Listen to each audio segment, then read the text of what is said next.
మరొకసారి ఈ సంగతులను మనము ఆలోచన చేద్దాము.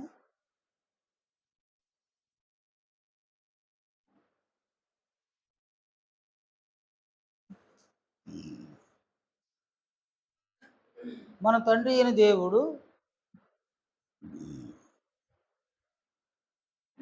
బాప్తిస్మము అనే కార్యక్రమములో ఆత్మ సంబంధమైనటువంటి అనేక ఆశీర్వాదములను ఆయన దయచేస్తారు, అనుగ్రహిస్తారు.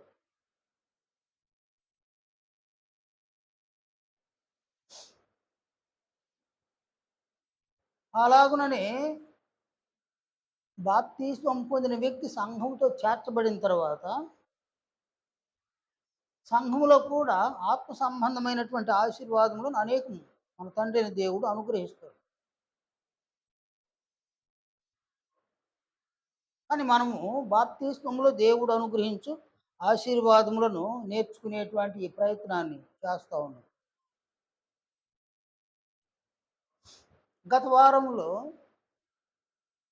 బాప్తిస్మములో దేవుడు ఆత్మకు క్రొత్త జన్మను అనుగ్రహిస్తాడు అన్న సంగతిని నేర్చుకున్నాం.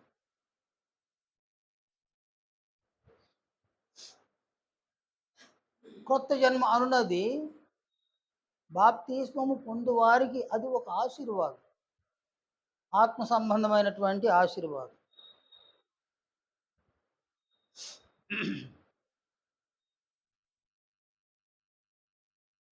ఈ దినమున మరొక ఆశీర్వాదాన్ని గురించి మనం నేర్చుకుందాం. దేవుడు ఎవరిని క్రొత్తగా జన్మింపజేస్తాడో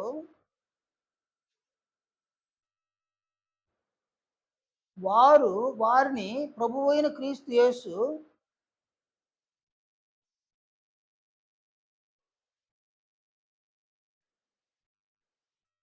కొంటాడనమాట.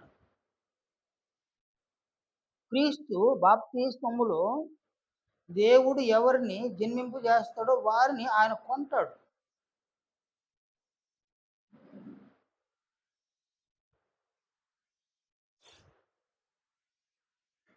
ఎవరిని ప్రభు అయిన క్రీస్తు యేసు కొంటాడో వారు ఆయన వారన్నమాట.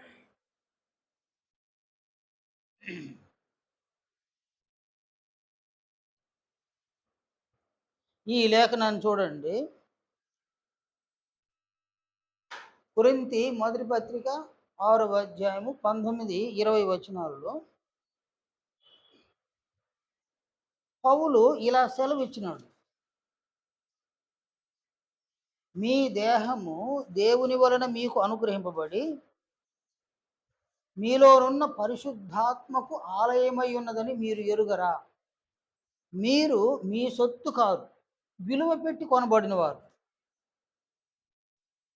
కనుక మీ దేహముతో దేవుని మహిమపరచుడి అని అపోస్తుడైన పౌలు అక్కడ సెలవిచ్చినారన్నమాట.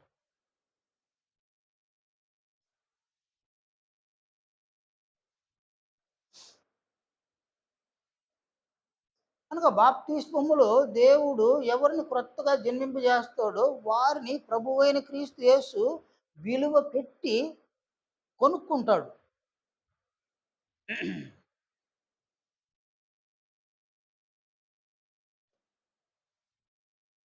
అపోస్తుల కార్యములు 20వ అధ్యాయము 28వ వచనంలో ఇక్కడ కూడా అపోస్తుడైన పౌలు చెప్పిన ఈ సంగతి చూడండి. దేవుడు తన స్వరక్తమిచ్చి సంపాదించిన తన సంఘము అని అన్నాడు. రాసుకోవడానికి ఏం లేదు.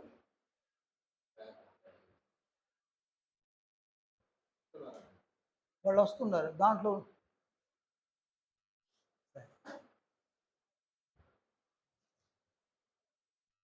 నేను ఆయనకి ఒక నోట్స్ అని ఒక పేపర్ అని నేను అత్తులోపలి లేఖనాలను చేతులు రాసుకుంటూ వస్తున్నారు.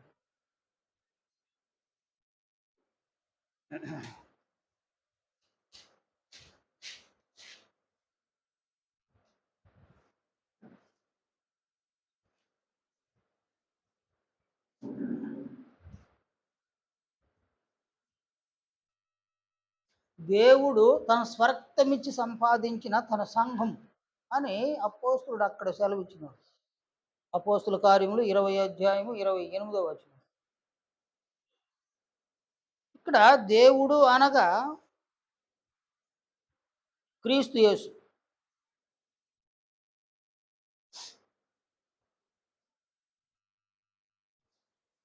దేవుడు అంటే దాని నిర్వచనము సృష్టికర్త అన్నమాట.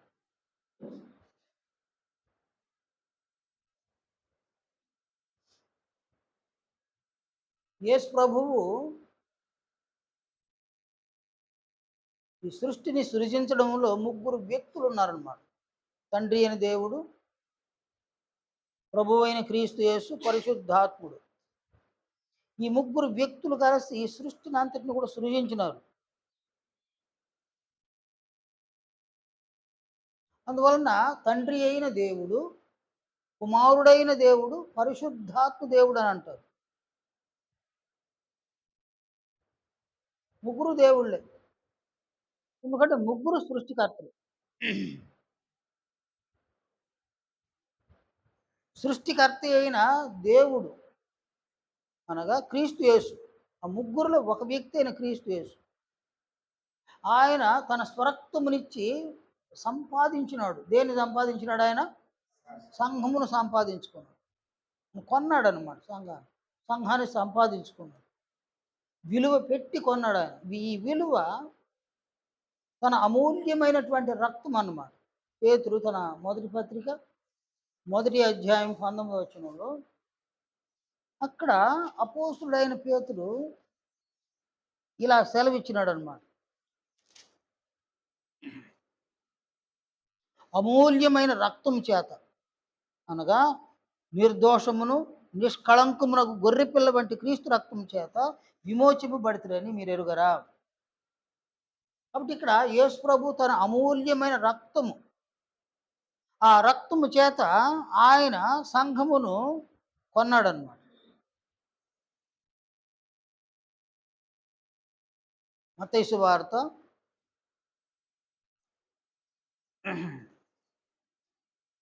20వ అధ్యాయం 28వ వచనంలో, మత్తయి 20:28వ వచనంలో,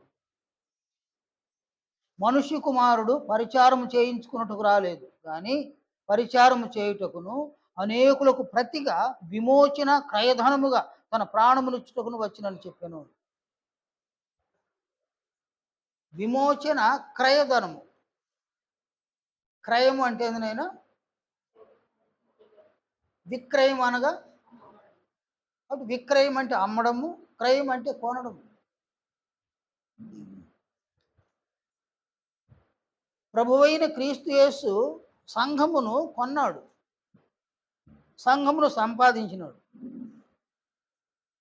సంఘమును ఆయన కొన్నాడు.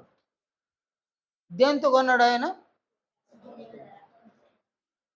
కనుక ఆయన తన రక్తము చేత, అమూల్యమైన, నిర్దోషమైన, నిష్కళంకమైన ఈ రక్తము చేత ప్రభువైన క్రీస్తు యేసు సంఘమును కొనుక్కున్నాడు అనమాట. ఆయన కొన్నాడు.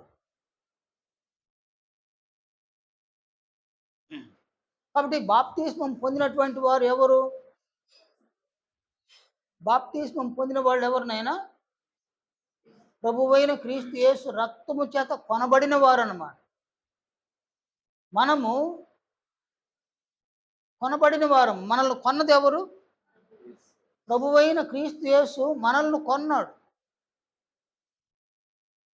అందువలన మనం ఎవరిమి?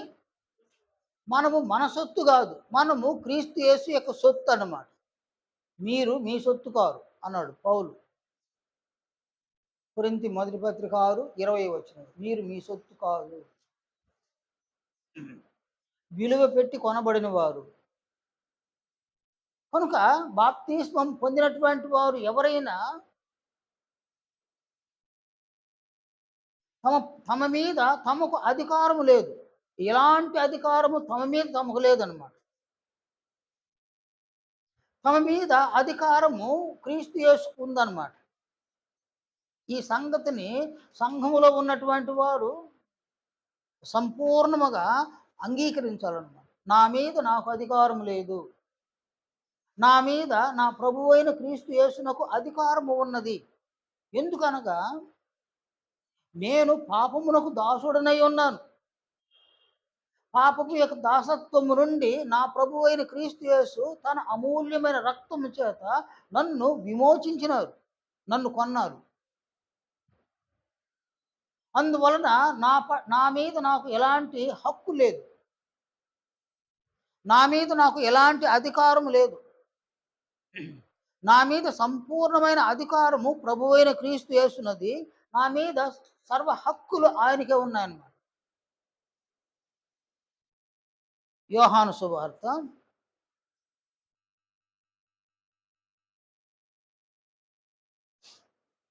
17వ అధ్యాయంలో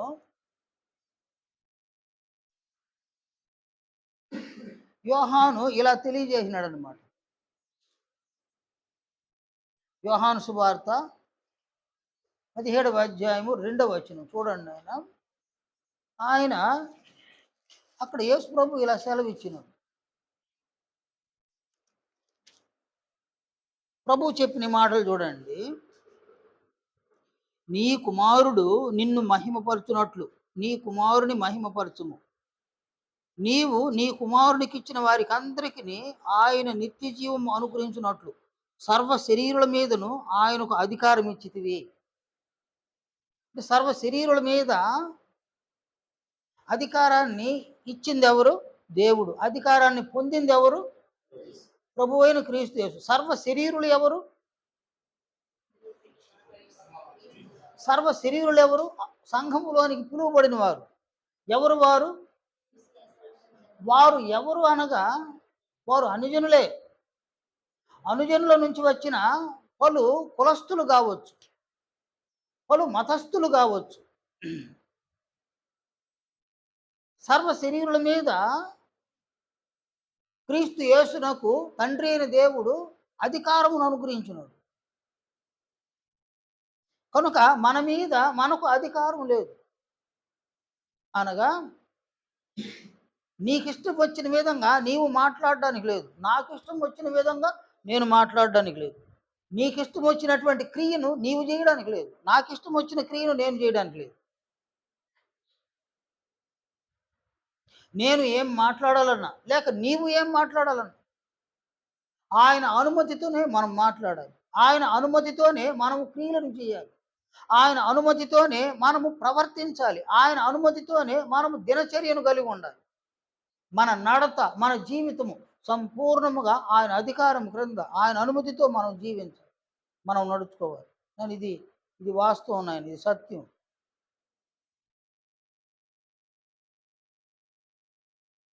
కనుక తండ్రి అయిన దేవుడు బాప్తిస్మములో ఎవరికి క్రొత్త జన్మను అనుగ్రహిస్తాడు వారిని ప్రభువైన క్రీస్తు యేసు తన అమూల్యమైన రక్తము చేత కడగతాడు కాబట్టి, పాప మరణముల నుంచి వారిని రక్షిస్తాడు, వారి పాపములను కడిగి వేస్తాడు. కాబట్టి అమూల్యమైనటువంటి రక్తం చేత వారిని కొంటాడన్నమాట.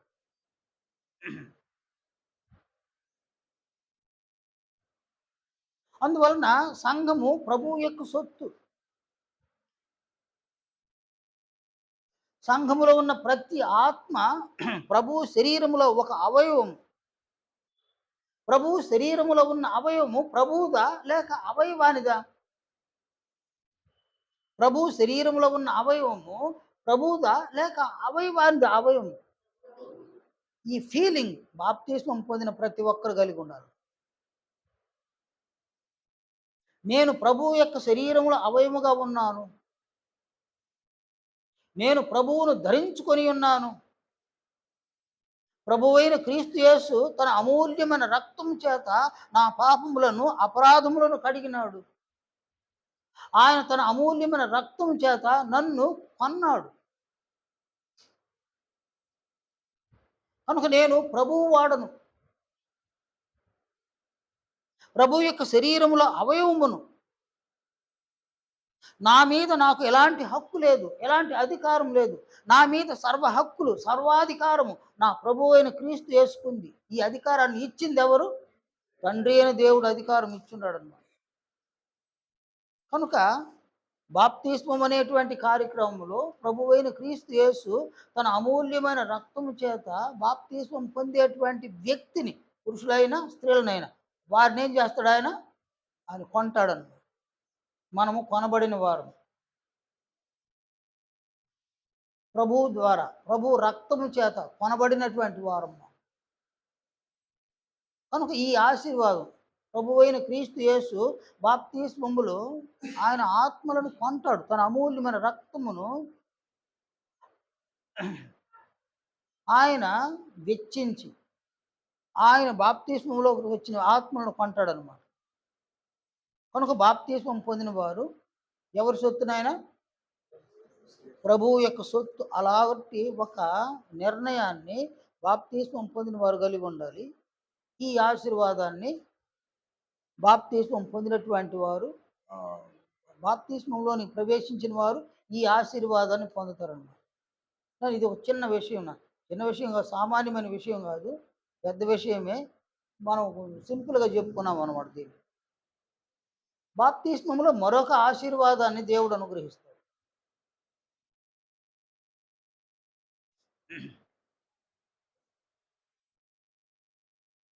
మనోనేత్రములను బాప్తిస్మములో దేవుడు వెలిగిస్తాడన్నమాట.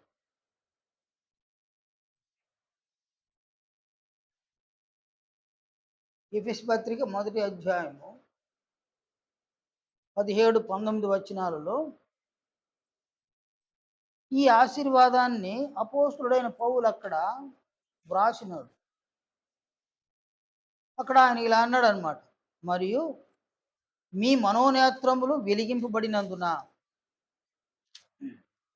ఆయన మిమ్మును పిలిచిన పిలుపు వలనైన నిరీక్షణ ఎట్టిదో, పరిశుద్ధులలో ఆయన స్వాస్థ్యం యొక్క మహిమైశ్వర్యం ఎట్టిదో, క్రీస్తునందు ఆయన వినియోగపరిచిన బలాతిశయమును బట్టి విశ్వసించు మనయందు ఆయన చూపుతున్న తన శక్తి యొక్క అపరిమితమైన మహత్యం ఎట్టిదో మీరు తెలుసుకోవాలని, మన ప్రభు అయిన యేసుక్రీస్తు యొక్క దేవుడైన మహిమ స్వరూపియగు తండ్రి తన్ను తెలుసుకున్నట్టు యందు మీకు జ్ఞానమును ప్రత్యక్షతను గల మనస్సు అనుగ్రహించినట్లు నేను నా ప్రార్థనల యందు మిమ్మును గూర్చి విజ్ఞాపన చేయుచున్నాను.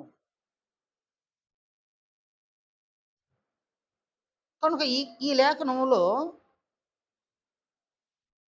మనోనేత్రములను తండ్రి అయిన దేవుడు బాప్తిస్మములో వెలిగిస్తాడన్నమాట.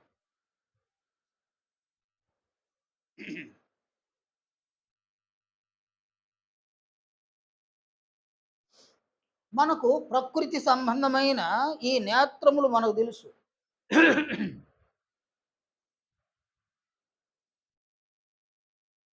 ప్రకృతి సంబంధమైన ఈ నేత్రములతో అనేక దృశ్యములను మనం చూస్తున్నాం.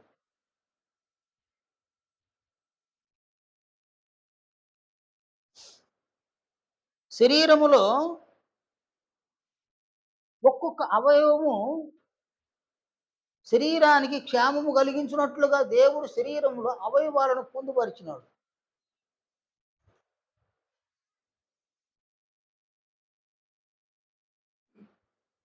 చెవులు, ఈ చెవులు శరీరానికి క్షేమము కలుగు చేస్తాయి. ముక్కు, ముక్కు శరీరానికి క్షేమాన్ని కలుగు చేస్తుంది. నాలుక, పెదవులు శరీరమునకు క్షేమమును కలుగు చేస్తాయి. చేతులు, వ్రేళ్ళు శరీరానికి క్షేమాన్ని కలుగు చేస్తాయి. పాదములు శరీరమునకు క్షేమమును కలుగు చేస్తాయి. శరీరములో ఉన్న అవయవములు శరీరానికి ఎలాగున క్షేమమును కలుగు చేస్తాయో అదే విధముగా నేత్రములు సహితము శరీరమునకు క్షేమాన్ని కలుగు చేస్తాయి అన్నమాట. శరీరములో ఏ అవయవము లోపమైన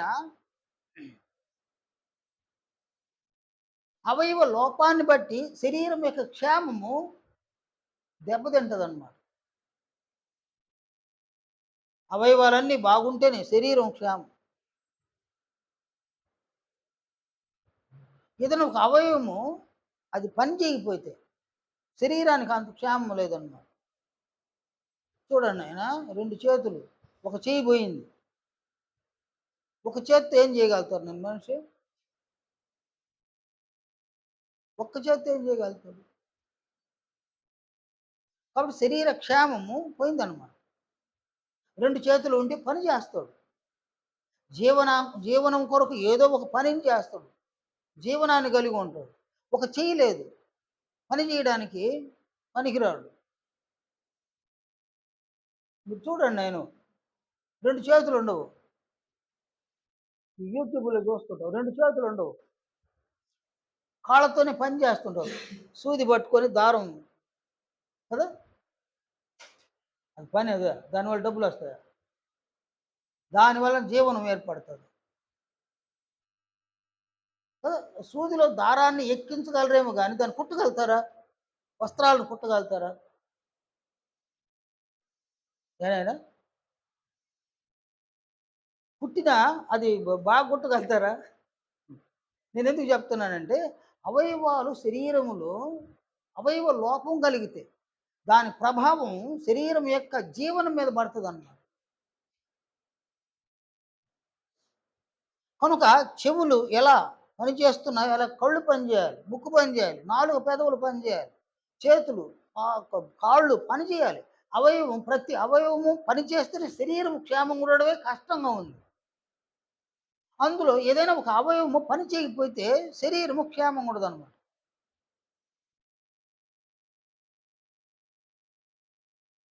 చెవి అనేక శబ్దములను పసిగడుతుంది. నేత్రములు అనేక దృశ్యములను అవి తెలుసుకుంటాయన్నమాట. ముక్కు తన నోటి దగ్గరకు వచ్చే ఆహారము శరీరానికి మేలు చేస్తుందా, కీడు చేస్తుందా అది కనిపెడుతుందన్నమాట.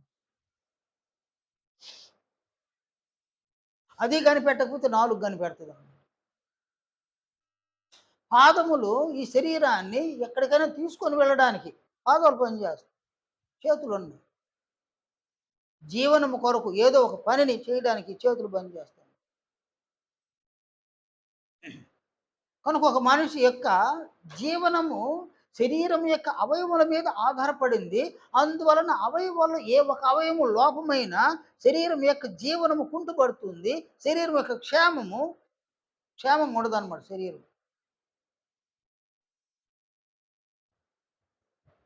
యోహాను సువార్త 9వ అధ్యాయంలో అక్కడ ఒక వ్యక్తిని చూడగలమనమాట. అతడు ఎవరంటే పుట్టు గుడ్డివాడని చూస్తాం మనమాట. ఆయన మార్గమున పోవుచుండగా పుట్టు గ్రుడ్డి అయిన ఒక మనుషుడు కనబడెను. అంటే పుట్టుకతోనే గ్రుడ్డివారుగా పుట్టేవారున్నారు.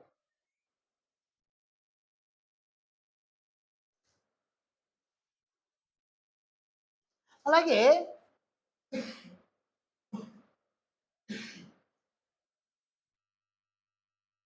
అనేక సంఘటనలు జరిగినప్పుడు చూపు కోల్పోయే వాళ్ళు చాలామందున్నారు.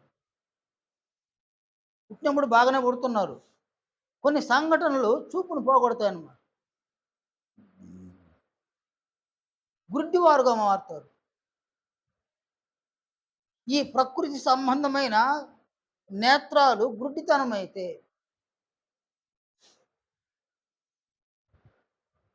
దాని ప్రభావము శరీరం మీద పడుతుంది. శరీరము క్షేమం అరించి వేయబడతది. శరీరం యొక్క జీవనము కుంటుపడిపోతదన్నమాట.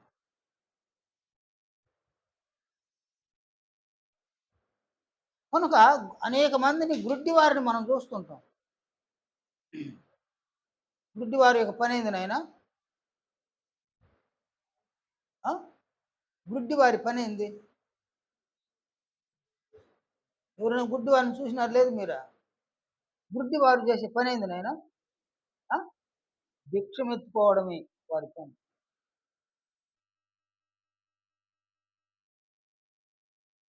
ఎందుకంటే అవయవ లోపం అన్నమాట. దేవుడు మనకి చూపునిచ్చినాడు నాయన. దృష్టించే అవకాశాన్ని మనకిచ్చినాడు. దేవునికి కృతజ్ఞతలు.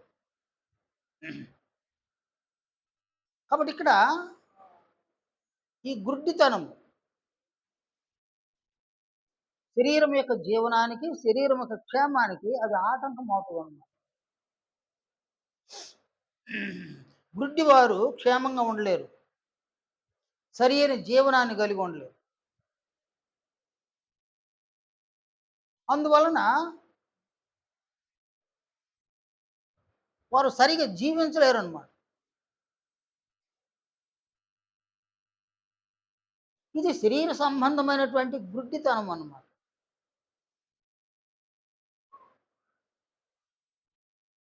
కానీ ఇక్కడ ఆత్మ సంబంధమైనటువంటి గుడ్డితనం ఒకటుందన్నమాట. మన ఆత్మకు అంతరింద్రియాలున్నాయి అని మనం అనేక సార్లు చెప్పుకుంటున్నాం గదా! హృదయము, మనస్సు, మనస్సాక్షి, మనోనేత్రములు, మంచి చెడ్డ తెలివి, వివేచన, జ్ఞానం. ఈ మనోనేత్రములను అనునవి అదృశ్యములను చూడగలుగునవన్నమాట. అంటే ప్రకృతి సంబంధమైన నేత్రములతో దృశ్యములను చూస్తాము. మనోనేత్రాల సహాయముతో అదృశ్యములను చూడగలము.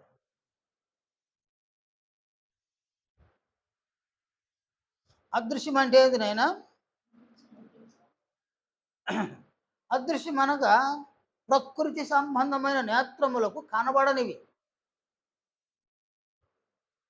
వాటిని మనోనేత్రములతో చూడగలం. నీవు శరీరమును ఎలాగున కలిగి ఉన్నావో అదే విధముగా నీవు శరీరములో ఆత్మవై ఉన్నావు. నీవైనా నేనైనా మనమందరము. ఈ శరీరమును చూడగలిగేటువంటి నీవు నీ ఆత్మను చూడలేవు. ఎందువలన? ఆత్మ అదృశ్యం అన్నమాట. కొరింథీ 2వ పత్రిక 4వ అధ్యాయము 16, 18 వచనాలలో అపోస్తలుడైన పౌలు ఇలా సెలవిచ్చినాడు.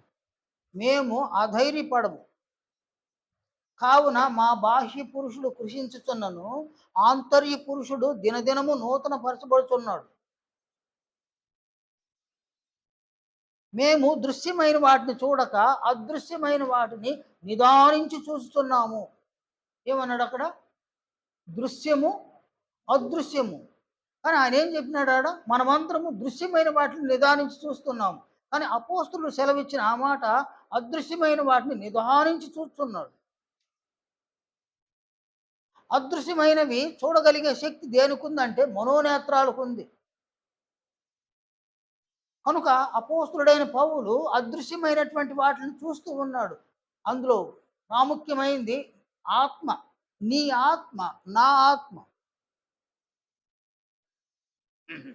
ఆత్మ అదృశ్యము.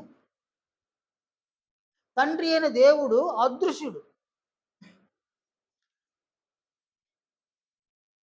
అలాగే ప్రభువైన క్రీస్తు యేసు సహితము అదృశ్యుడు అన్నమాట. పరిశుద్ధాత్ముడు సహితము అదృశ్యుడు. కొలస్సీ 1వ అధ్యాయం 15వ వచనంలో ప్రభువును గురించి పౌలు ఇలా చెప్పినాడు. ఆయన అదృశ్య దేవుని స్వరూపి అయి సర్వ సృష్టిక ఆది సంభూతుడై ఉన్నాడు. దేవుడు అదృశ్యుడు. యేసు ప్రభువు సహితము అదృశ్యుడు. పరిశుద్ధాత్మ దేవుడు సహితము అదృశ్యమైన వాడు. ఆత్మ బ్రతుకుటకు అవసరమైన జీవము అదృశ్యమైంది. ఆత్మలో ఉన్నటువంటి స్వభావములు, లక్షణములు, గుణములు అదృశ్యమైనవి.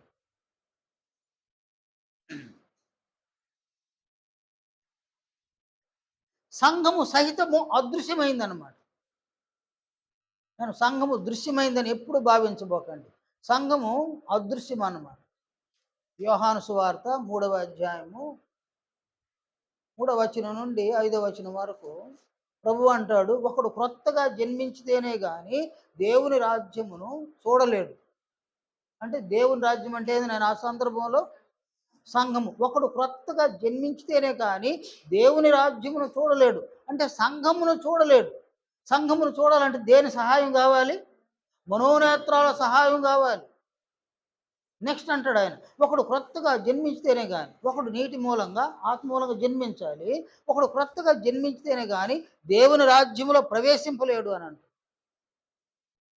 కనుక దేవుని రాజ్యం అనే సంఘము అదృశ్యము.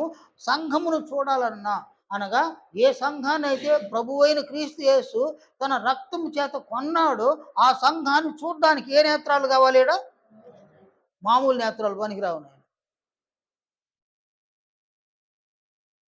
సంఘం అదృశ్యము. ఆత్మకు అవసరమైన జీవం అదృశ్యము, పరలోకము అదృశ్యము. కనుక అనేకమైనవి అదృశ్యమైనవి ఉన్నాయి.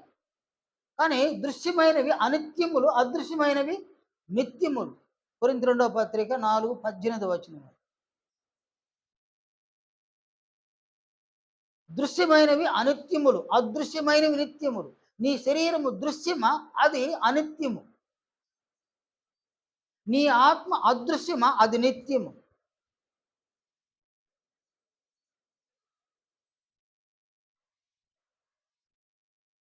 కనుక దేవుడైన, క్రీస్తు అయిన, పరిశుద్ధాత్మ దేవుడైన, జీవమైన, సంఘమైన ఇవన్నీ కూడా అదృశ్యమైనవి. అవన్నీ నిత్యము ఉంటాయి. కనుక ఇక్కడ దృశ్యమైనవి అనిత్యములు, అదృశ్యమైనవి నిత్యములు. నిత్యమైన వాటిని చూడడానికి మనోనేత్ర సహాయము అత్యంత అవసరం అన్నమాట. ఈ సంగతులు గ్రహించండి మీరు. అదృశ్యమైన వాటిని చూడడానికి మనోనేత్రములు అత్యంత అవసరం. మనుషులందరూ కూడా దృశ్యమైన వాటిని చూస్తున్నారు కానీ అదృశ్యమైన వాటిని చూడలేకపోతున్నారు. ఒకడు లోకాన్ని చూస్తున్నాడు, శరీరాన్ని చూస్తున్నాడు. ఒకడు తన ఇంటిని చూస్తున్నాడు, తన కుటుంబంలో ఉన్న వ్యక్తులను చూస్తున్నాడు, బంగారు వెండి చూస్తున్నాడు, డబ్బులు చూస్తున్నాడు. అనేకం అగుపడుతూ ఉన్నాయి. ప్రకృతి సంబంధమైన నేత్రములకు అనేకం అగుపడుతూ ఉండగా అదృశ్యమైనటువంటి ఏవి కనపడడం వల్ల, తన ఆత్మ కనపడడం వల్ల, తన ఆత్మకు అవసరమైన జీవం కనపడడం వల్ల, తన ఆత్మకు అవసరమైన ఆ క్యారెక్టర్, వ్యక్తిత్వం కనపడడం వల్ల, దేవుడు కనపడడం వల్ల, క్రీస్తు పరిశుద్ధాత్మ కనపడడం వల్ల, సంఘం కనపడడం వల్ల, పరలోకం కనపడడం వల్ల ఏవి కనపడడం లేదు. ఈ కనబడేటి వాటిని నిజమని నమ్ముకొని మనిషి ఈ కనబడేటువంటి వాటి కొరకే బ్రతికేసి చనిపోతూ ఉన్నాడు అన్నమాట. మనకి ఇక్కడ అదృశ్యములను చూడగలిగే శక్తి మనోనేత్రాలకు ఉన్నది. కానీ మనుషులందరూ కూడా దృశ్యమైన వాటిని చూడగలుగుతున్నారే కానీ అదృశ్యమైన వాటిని చూడలేకపోతున్నారు అన్నమాట. కారణము, మన తండ్రి అయిన దేవుని యొక్క విరోధి, మన ప్రభువు అయిన క్రీస్తు యేసు యొక్క శత్రువు అయిన సాతానుడు మానవుల యొక్క మనోనేత్రములకు గుడ్డితనమును కలుగు చేసినాడు. కొరింథీ 2వ పత్రిక 4:4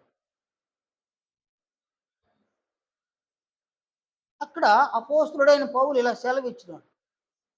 దేవుని స్వరూపీయున్న క్రీస్తు మహిమను కనుపరచు సువార్త ప్రకాశం వారికి ప్రకాశింపకుండానట్లు ఈ యుగ సంబంధమైన దేవత అవిశ్వాసులైన వారి మనోనేత్రములకు గుడ్డితనం కలుగు చేశాను. అనగా సాతానుడు మానవుల యొక్క మనోనేత్రములకు, అనగా ఎవరైతే అవిశ్వాసులుగా ఉన్నారో వారి యొక్క మనోనేత్రములకు గుడ్డితనమును కలుగు చేసినాడు. అవిశ్వాసులు ఎవరినైనా, అవిశ్వాసం అంటే ఏంది నాయన?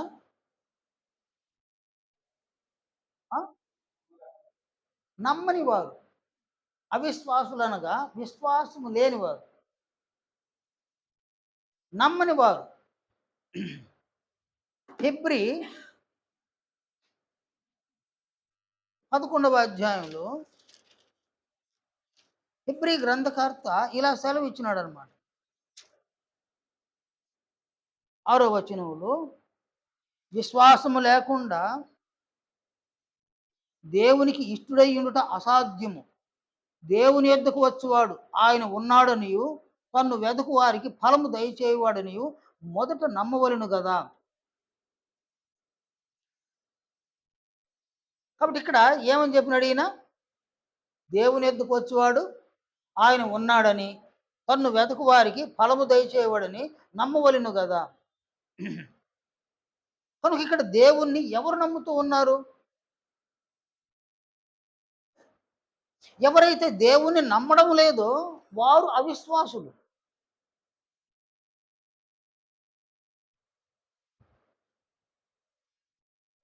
కనుక దేవుణ్ణి దేని కొరకు నమ్మడము? నేను దేవుణ్ణి ఎలా ఎందుకు నమ్మడం నాయన? శరీరం కోసం కాదు, శరీరం కోసం కానే కాదన్నమాట. దేవుణ్ణి నమ్మవలసింది శరీరం కోసం కాదు, ఆత్మ కొరకు నమ్మాలి దేవుణ్ణి. ఆత్మకు అవసరమైన వాటిని ఆయన అనుగ్రహిస్తాడని మన ఆత్మ కొరకు దేవుణ్ణి మనం నమ్మాలన్నమాట.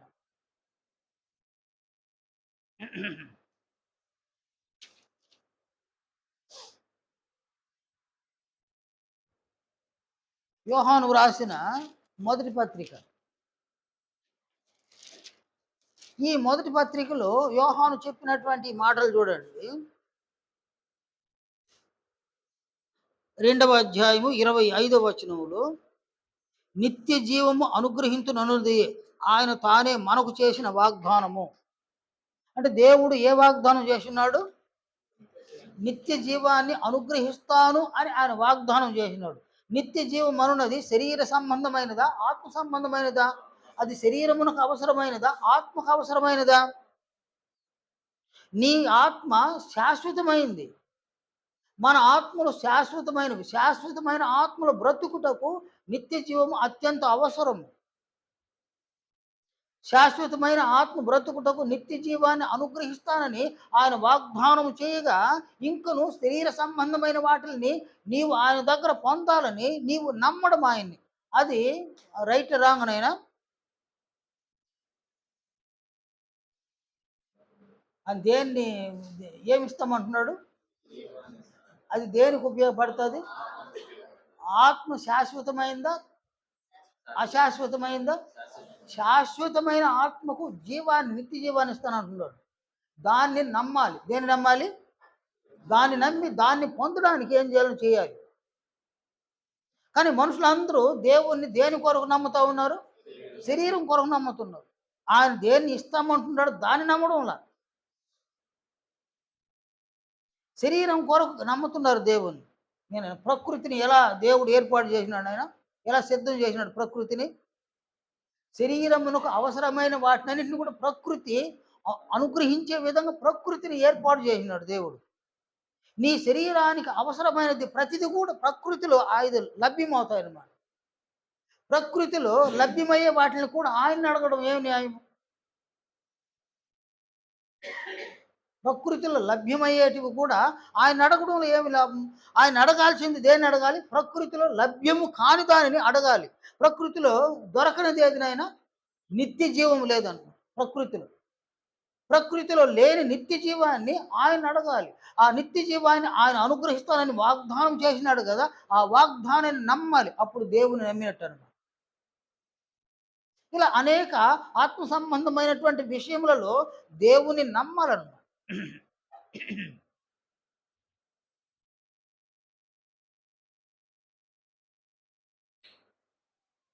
కానీ ఎవరు దేవుని నమ్మడం?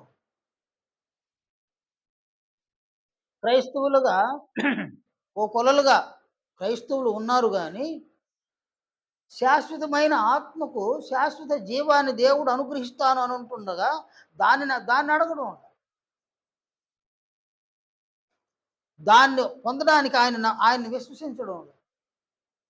కనుక మనుషులందరూ కూడా దేవుని పట్ల విశ్వాసమును కలిగి ఉన్నారా, అవిశ్వాసాన్ని కలిగి ఉన్నారా? చూడండి ఈ ఆలోచన. మనుషులందరూ కూడా దేవుని పట్ల విశ్వాసం కలిగి ఉన్నారా, అవిశ్వాసం కలిగి ఉన్నారా? సత్యమా అబద్ధమా?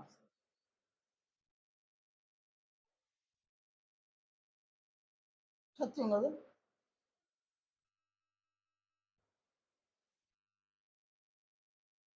కనుక దేవుని పట్ల ఆయన ఏదైతే వాగ్దానాలు చేసి ఉన్నాడో ఆ వాగ్దానాలని విశ్వసించినటువంటి వారు అవిశ్వాసులైతే, ఈ అవిశ్వాసులను సాతానుడు ఏం చేసినాడు? వారి మనోనేత్రములకు గుడ్డితనమును కలుగు, వారు గుడ్డివారు కాదు, గుడ్డితనమును కలుగు చేసినాడు అనమాట.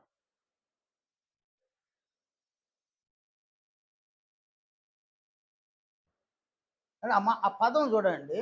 వారు గుడ్డివారు కాదు, అవిశ్వాసులైనటువంటి వారు గుడ్డివారు కాదు, మనోనేత్రాలు ఉన్నాయి. కానీ సాతానుడు ఏం చేసినాడు? మనోనేత్రములకు గుడ్డితనమును కలుగు చేసినాడు అన్నమాట.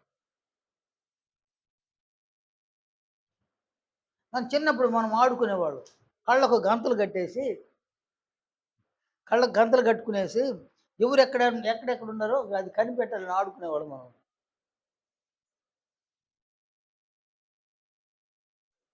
ఒకసారి కళ్ళకు గంతలు కడితే ఎవరినైనా వాళ్ళ గుడ్డోడే కదా!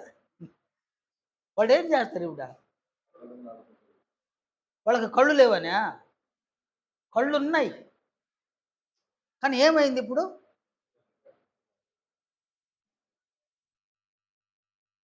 కండ్లకు గుడ్డితనం వచ్చిందనమాట. గుడ్డితనం కలుగు చేయబడింది. దేని ద్వారా? గంతల ద్వారా. అలాగే ఒక చీకటి గదిలో మన నేత్రాలు బాగున్నా, ఒక చీకటి గదిలో మనం దేన్ని చూడలేమన్నమాట. దేన్ని చూడలేము. ఆ చీకటి మన నేత్రాలకు ఏం కలుగు చేసింది? చీకటి నేత్రములకు గుడ్డితనమును కలుగు చేస్తుంది. గుడ్డివారు కాదు, గుడ్డితనం కలిగి ఉన్నారు. తిరిగి వెలుతురొస్తే వెలుతురులో అన్నీ చూడగలరనమాట.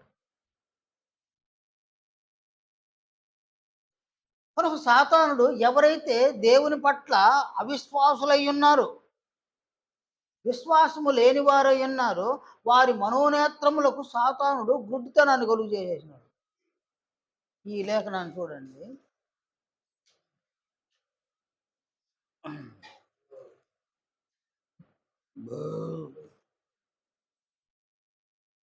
యోహాను రాసిన మొదటి పత్రిక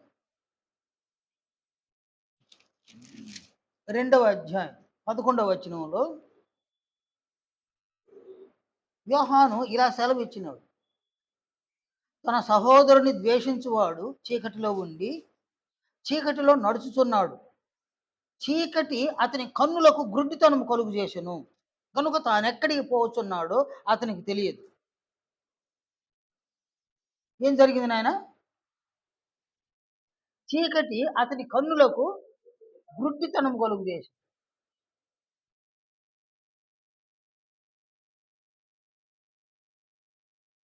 సహజంగానే ఈ ప్రకృతి సంబంధమైన నేత్రాలకు కూడా చీకటి ఏం కలుగు చేస్తుంది? గుడ్డితనాన్ని కలుగు చేస్తుంది. అప్పుడు ఏం చూడలేరన్నమాట.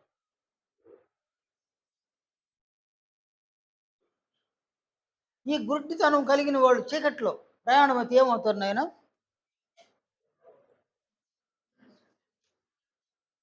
మత్తయి సువార్త 15వ అధ్యాయం 14వ వచనంలో ప్రభువు అయిన క్రీస్తు యేసు అక్కడ సెలవిచ్చిన మాటలు చూడండి. శాస్త్రులు పరిశీలన చూపించి వారి జోలికి పోకుడి, వారు గ్రుడ్డివారు అయ్యుండి గ్రుడ్డి వారికి త్రోవ చూపువారు. గ్రుడ్డివాడు గ్రుడ్డివానికి త్రోవ చూపిన ఎడల వారిద్దరును గుంటలో పడుదురు కదా. కాబట్టి గ్రుడ్డివాడు ప్రయాణం అయితే ఏం జరుగుతుందాడ? వాడు గుంటలో పడతాడు అనమాట.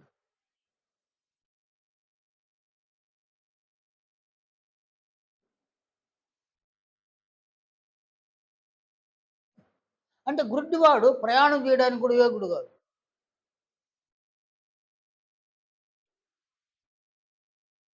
అలా చీకట్లో ప్రయాణం చేస్తే ఆ ప్రయాణము వలన గమ్యాన్ని చేరలేడు అనమాట. అందువలన యోహాన్ అన్నాడు, చీకటి అతని కన్నులకు గుడ్డితనం కలుగు చేసింది కనుక తాను ఎక్కడికి పోవచ్చున్నాడు వాడికి తెలియదు అని అన్నాడు.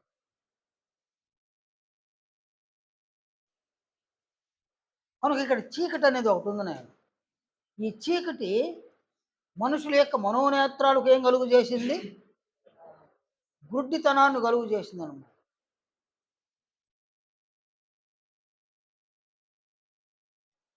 చీకటి అంటే ఏంది నాయన? యోహాను సువార్త 8వ అధ్యాయం 12వ వచనంలో ప్రభువు అన్నారు, నేను ఈ లోకమునకు వెలుగై ఉన్నాను అని అన్నారు.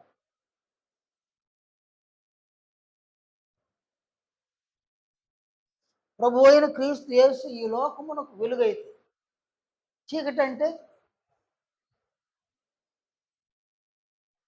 చీకటి అంటే ఏంది నాయనా? కొలస్సి మొదటి అధ్యాయం 13వ వచనంలో ఆయన మనలను అంధకార సంబంధమైన అధికారము నుండి విడుదల చేసి తాను ప్రేమించిన తన కుమారుని యొక్క రాజ్య నివాసులుగా చేసెను అని అన్నాడు. కనుక తండ్రి అయిన దేవుడు మనల్ని ఎక్కడి నుంచి విడుదల చేసినాడు? అంధకార సంబంధమైన అధికారం. ఈ అధికారం ఎవరిది? అంధకారం అనగా చీకటి. చీకటి సంబంధమైన అధికారం ఎవరిది? సాతాను. కనుక వాడెవరు వాడు? వాడు చీకటి. ప్రభువైన క్రీస్తు యేసు వెలుతురన్నమాట. యోహాను సువార్త మొదటి అధ్యాయము 4వ వచనంలో ఆయన ఆయనలో జీవం ఉండెను. ఆ జీవము మనుషులకు వెలుగై ఉండెను. ఆ వెలుగు లోకములో ప్రకాశించుతున్నది గాని చీకటి దాన్ని గ్రహింపకుండెను.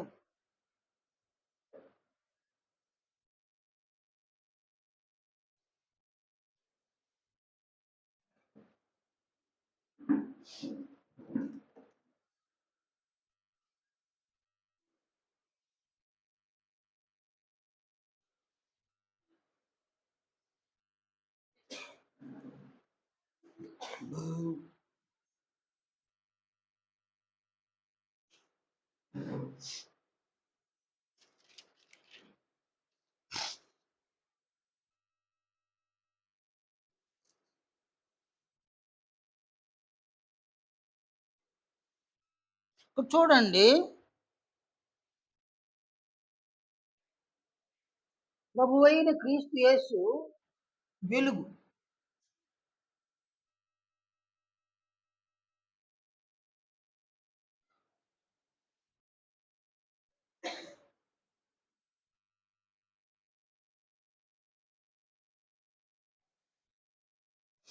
సాతానుడు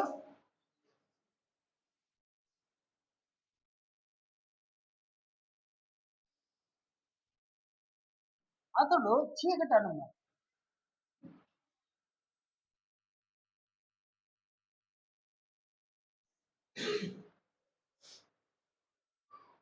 ఈ వెలుగంటే ఏందో, చీకటంటే ఏందో మనకు స్పష్టంగా అర్థం కావాలి. ఎఫెసు పత్రిక 5వ అధ్యాయంలో పౌలు సెలవిచ్చిన ఈ మాటలు చూడండి. 9వ వచనం. ఎఫెసీ 5:9వ వచనంలో వెలుగు ఫలము సమస్త విధములైన మంచితనము, నీతి, సత్యమను వాటిలో కనబడుచున్నది.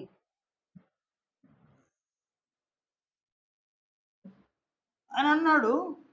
సమస్త విధములైన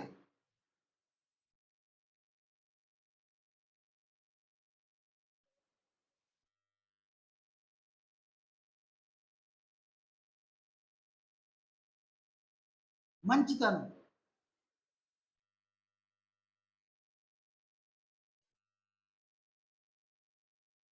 అలాగే నీతి,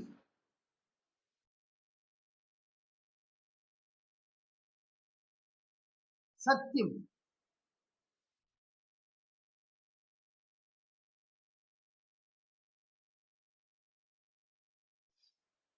సమస్త విధములైన మంచితనము, నీతి, సత్యమను వాటిలో కనబడుతున్నది. ఏది కనబడుతుంది అనమాట? వెలుగు ఫలం అన్నాడు.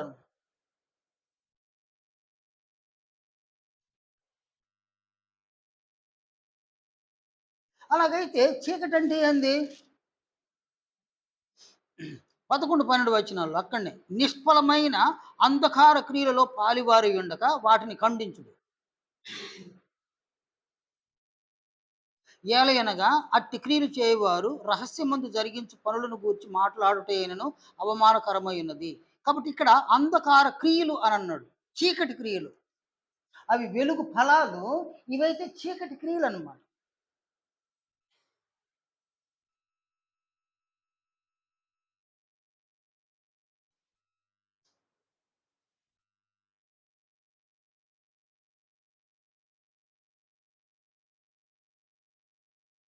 ఈ చీకటి క్రియలు యోహాను సువార్త 3వ అధ్యాయంలో ఇక్కడ సెలవిచ్చిన ఈ మాటలు చూడండి. 3వ అధ్యాయం 19వ వచనము, 20వ వచనం. వెలుగు లోకములో ఉండెను. వెలుగు లోకములోనికి వచ్చెను గాని తమ క్రియలు చెడ్డవైనందున మనుషులు వెలుగును ప్రేమింపక చీకటినే ప్రేమించిరి. ఇప్పుడు చీకటి అంటే ఏది నాయన ఈడ? చీకటి అంటే ఏంది? చెడ్డ క్రియలు.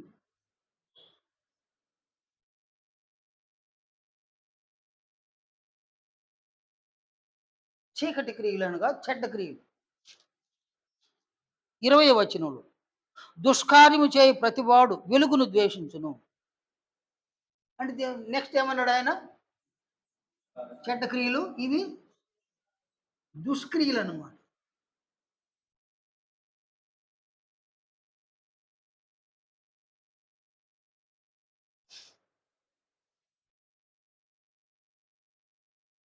ఎవరు ఈ దుష్క్రియలను చేస్తున్నారో వాళ్ళెక్కడున్నారు? వారు చీకట్లో ఉన్నారనమాట.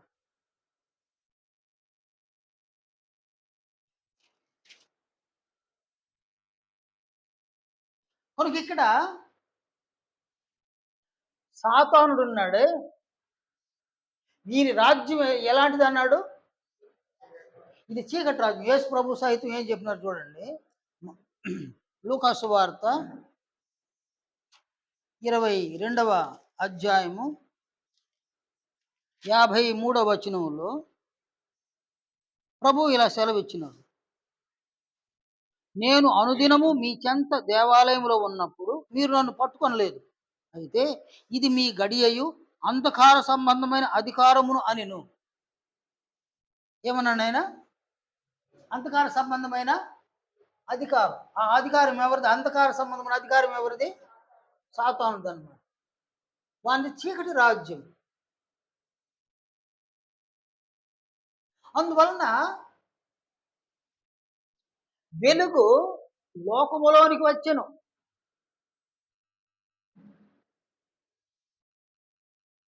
ఈ వెలుగు ఎక్కడికొచ్చింది?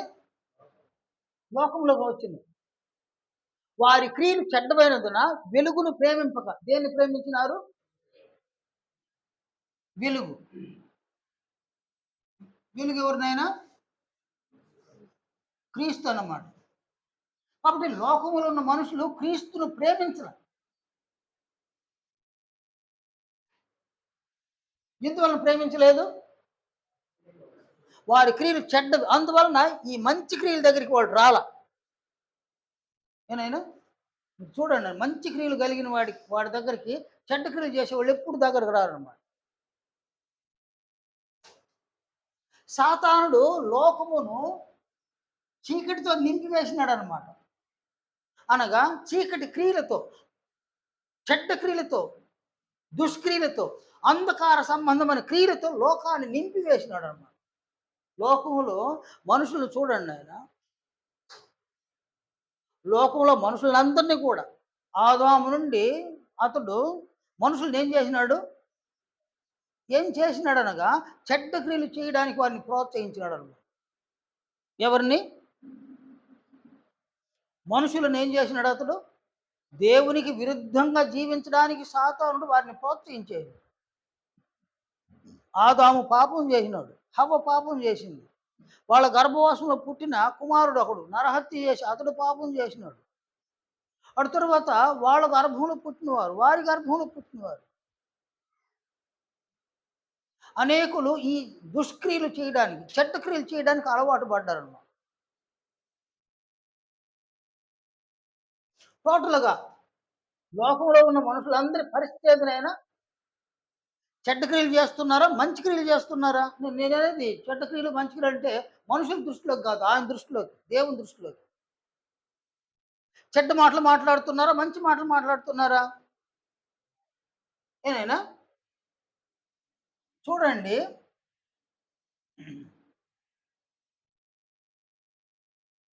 బూతులు మాట్లాడుతున్నారా?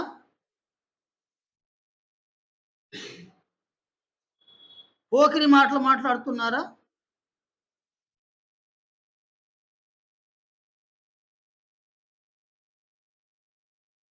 సరస్వక్తులు ఉచ్చరిస్తున్నారా?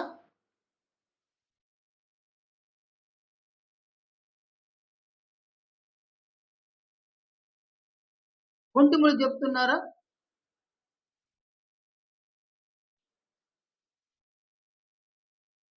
అసూయ కలిగి ఉన్నారా? గుసగుసలాడుతున్నారా?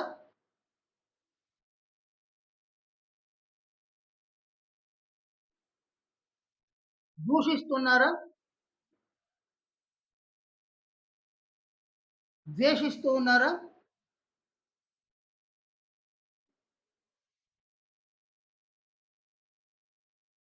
ఇవన్నీ కూడా మాటలన్నమాట.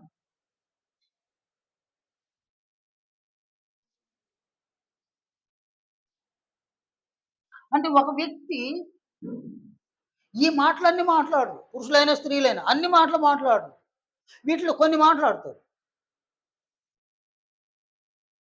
కాబట్టి వీటిల్లో అబద్ధములు కూడా రాసుకున్నాను. అబద్ధాలు.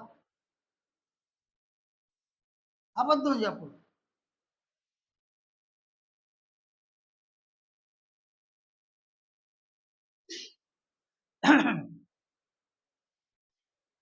ఒక వ్యక్తి ఇవన్నీ మాట్లాడలేడు. కానీ వీటిల్లో కొన్ని మాటలు మాట్లాడతారనమాట.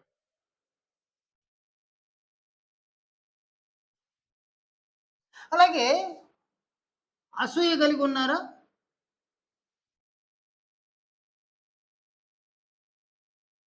జారత్వం కలిగి ఉన్నారా? నరహత్య చేస్తున్నారా? వ్యభిచరిస్తూ ఉన్నారా?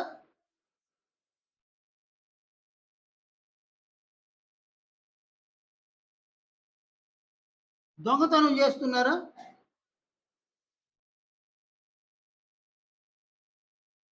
త్రాగుబోతులుగా ఉన్నారా?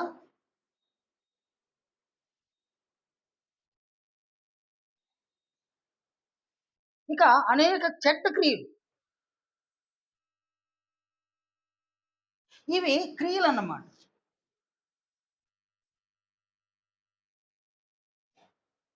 అనేక చెడ్డ మాటలు మాట్లాడుతున్నారు. అనేక చెడ్డ క్రియలు చేస్తున్నారు.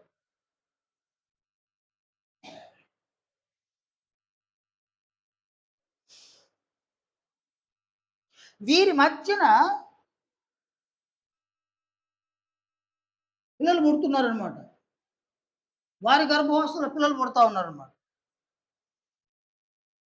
వీరిని వీరి మాటలు, వీరి క్రియలు ప్రభావిత పరుస్తున్నాయన్నమాట.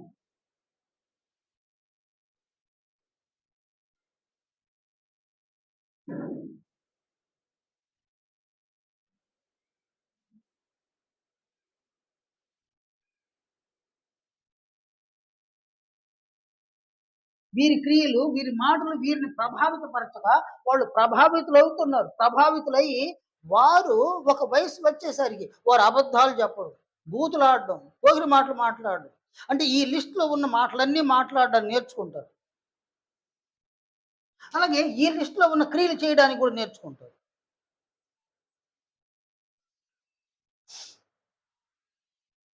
ఎందువలన? వారిని ఏమి ఆవరించింది నాయన? వారిని ఏది ఆవరించింది? చీకటి ఆవరించిందనమాట. ఎందుకంటే ఈ మాటలు మాట్లాడేవాళ్ళు, ఈ క్రియలు చేసే వాళ్ళందరూ గూడా ఎక్కడున్నారు వాళ్ళు? చీకట్లో ఉన్నారనమాట. ఆ చీకటి క్రియలు, ఆ చీకటి మాటలు మాట్లాడుతున్నారు, క్రియలు చేస్తున్నారు. అందువలన వీరిని ప్రత్యక్షంగా ఆవరించింది ఏది నాయన? చీకటి ఆవరించింది.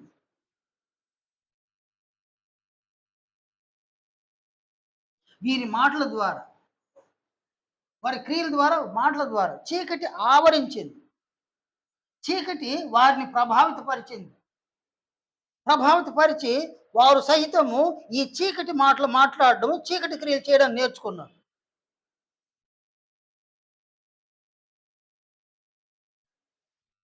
చీకటి వారి కన్నులకు ఏం కలుగు చేసింది? గుడ్డితనం కలుగు చేసింది. కానీ సాతానుడికి ప్లాన్ చూడండి. వాని ప్లాన్ మనం పుట్టక ముందే లోకంలో దేన్ని క్రియేట్ చేసి పెట్టున్నాడు? చీకటిని క్రియేట్ చేసి పెట్టినాడు. మనం పుట్టింది ఎక్కడ పుట్టినాం మనము? చీకట్లో పుట్టినాం. మనము చీకటిలో పుట్టినాము, మనం చీకటిలోనే పెరిగినాము, చీకటి మనల్ని ఆవరించింది, చీకటి మనల్ని ప్రభావిత పరిచింది, చీకటి క్రియలు, చీకటి మాటలు ప్రభావిత పరిచినాయి, మనం ప్రభావితులమైనాము. మనం ఎదిగేసరికి చీకటిని అనుసరించి జీవించాను, చీకటినే ప్రేమిస్తున్నాం, చీకటిని అభిమానిస్తున్నాం, చీకటిలోనే ఉన్నాం, చీకటిలోనే జీవించేస్తూ ఉన్నాం. ఒకడు తాను చేసే చెడ్డ క్రియ అయినా దాన్ని ప్రేమిస్తాడు, దాన్ని అభిమానిస్తాడు. కనుక లోకములో ఉన్న వారి యొక్క మనోనేత్రాలు బాగున్నాయి, కానీ సాతానుడు ఏం చేసినాడు? వారి కన్నులకు ఏం కలుగు చేసినాడు? చీకటిని కలుగు చేసినాడు. చీకటి ఎవరి ద్వారా కలుగు చేసినాడు? మనకు ముందు తరంలో ఉన్నవారు జీవించిన జీవితమే మనకు చీకటి అన్నమాట. మనల్ని పూర్తిగా చీకటిలోకి నెట్టేసినాడు అన్నమాట. మనోనేత్రాలు ఏమి ఉన్నాయి, కానీ అవి ఏం చేయడం లేదు, చూడడంలా. ఎందువల్ల చూడడం లేదు? చీకటిలో ఉంది కాబట్టి చూడడం లేదు. సాతాను యొక్క ఈ ప్లాన్ చూడండి.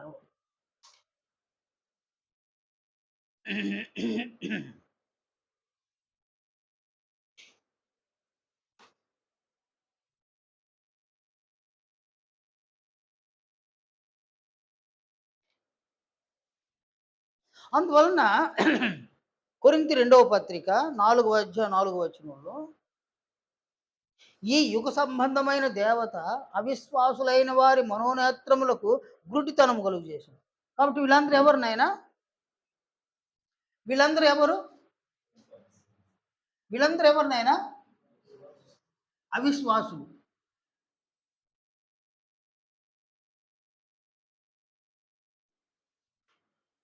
అవిశ్వాసులు అడుగు దాని అర్థం ఏంటి?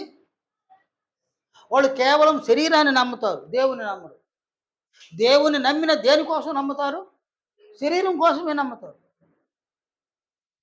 యేసు ప్రభు యొక్క ప్రార్థనలోను, ఆయన శిష్యులు చేసినటువంటి ప్రార్థనలలోను, వారెక్కడైనా శరీరమునకు సంబంధించి దేవుణ్ణి ఎప్పుడైనా ఏదైనా అడిగినారా అనే దాన్ని మీరు ఆ ప్రార్థనలో చూడండి. యేసు ప్రభువు కొండ మీద ఈ శిష్యులకు ప్రార్థన నేర్పించినాడు కదా, ప్రభువు ప్రార్థన నేర్పించినాడు. ఆ ప్రార్థనలో ఆయన ఒక్క మాట అడిగినాడు అనమాట. ఆ మాట ఏంటంటే, మా అనుదిన ఆహారము నేడు మాకు దయచే. నేడు అంటే ఈరోజు, ఈరోజు ఈ అనుదిన ఆహారం ఈరోజు దయచేయి అన్నాడు. అది ఆ ఒక్కటి శరీరం కోసం అడిగినాడు ఆయన.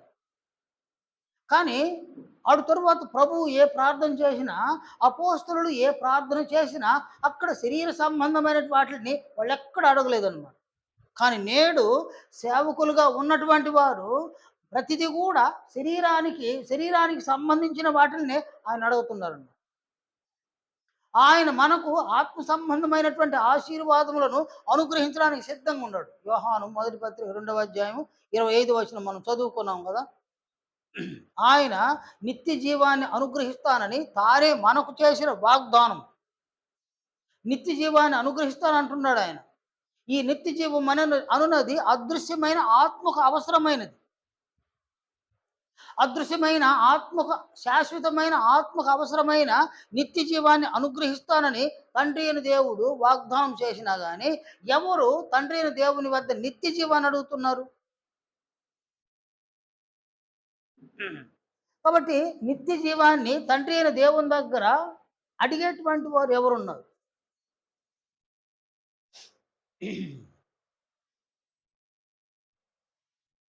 చూడండి, ఆయన ఇస్తామన్న దాన్ని అడగాలనా? అది న్యాయం అవుతుందా? మనకిష్టం వచ్చింది దాన్ని అడగాలనా?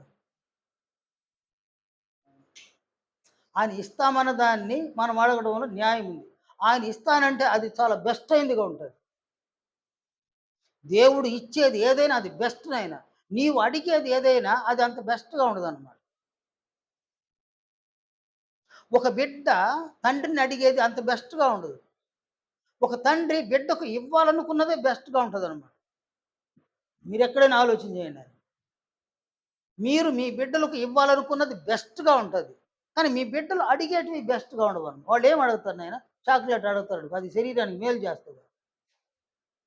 అదంత మేలు చేయదనమాట. కానీ తండ్రి ఆ బిడ్డకి ఇవ్వాలనుకునేది బెస్ట్‌గా ఇస్తాడనమాట. ఇప్పుడు యేసు ప్రభు కూడా ఒక ఉపమానం చెప్పినాడు. కదా! నీ కుమారుడు నిన్ను రొట్టె అడిగితే రాతినిస్తావా? చేపనడిగితే పామునిస్తావు. గుడ్డునడిగితే తేలునిస్తావు. మీరు చెడ్డవారయుండియు మీ పిల్లలకు మంచి ఈవులని ఇయ్యనెరిగి ఉండగా, మీ పరలోకపు తండ్రి అంతకంటే ఎంతో నిశ్చయముగా మంచి ఈవులనిచ్చును గదా! కదా నాయనా? ఆ మంచి ఈవి ఏది? నిత్య జీవం అన్నమాట. నిత్య జీవం అన్నది అత్యంత విలువైనది మన ఆత్మలకి.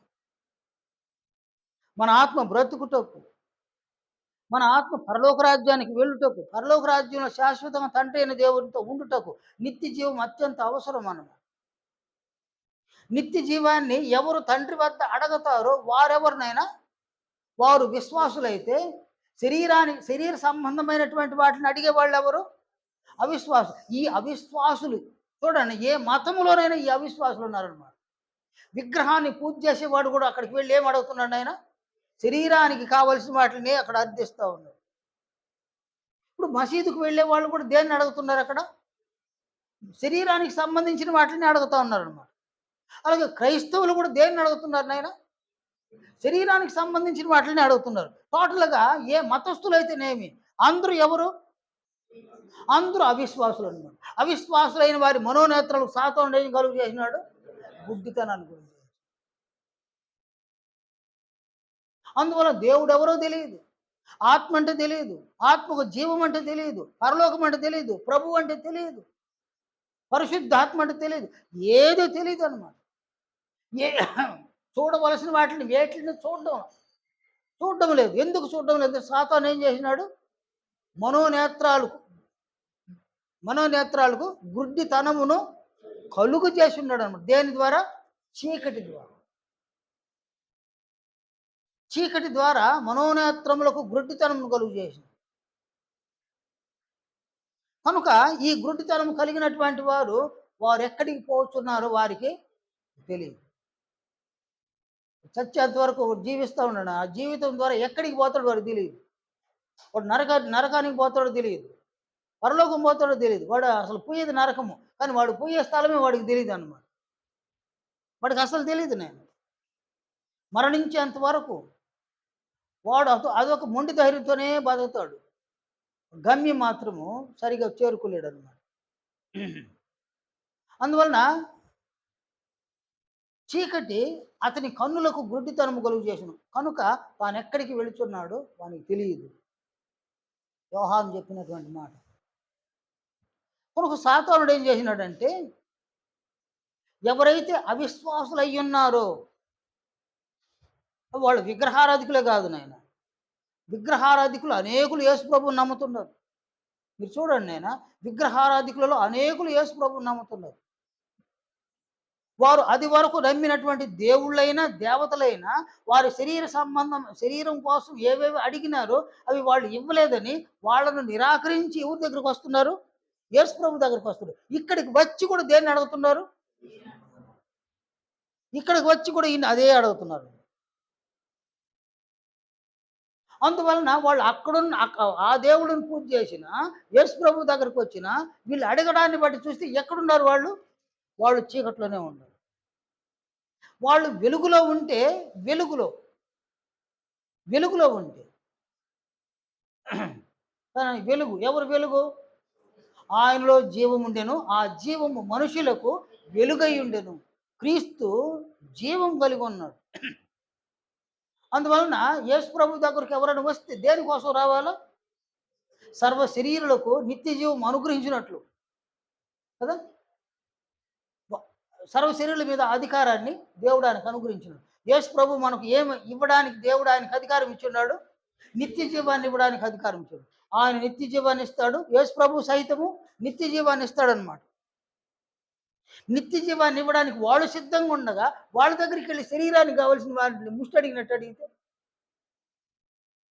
వాళ్ళ దగ్గర లేని వాటిని అడిగితే, శరీర సంబంధమైనవన్నీ ఎక్కడ సిద్ధం చేసినారు?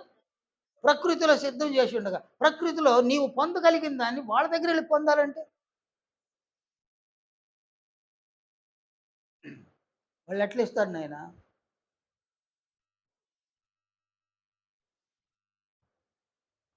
ఇవ్వచ్చేమో, కానీ అన్ని సందర్భాల్లో కాదు. ఇవ్వచ్చేమో, అన్ని సందర్భాల్లో కాదు.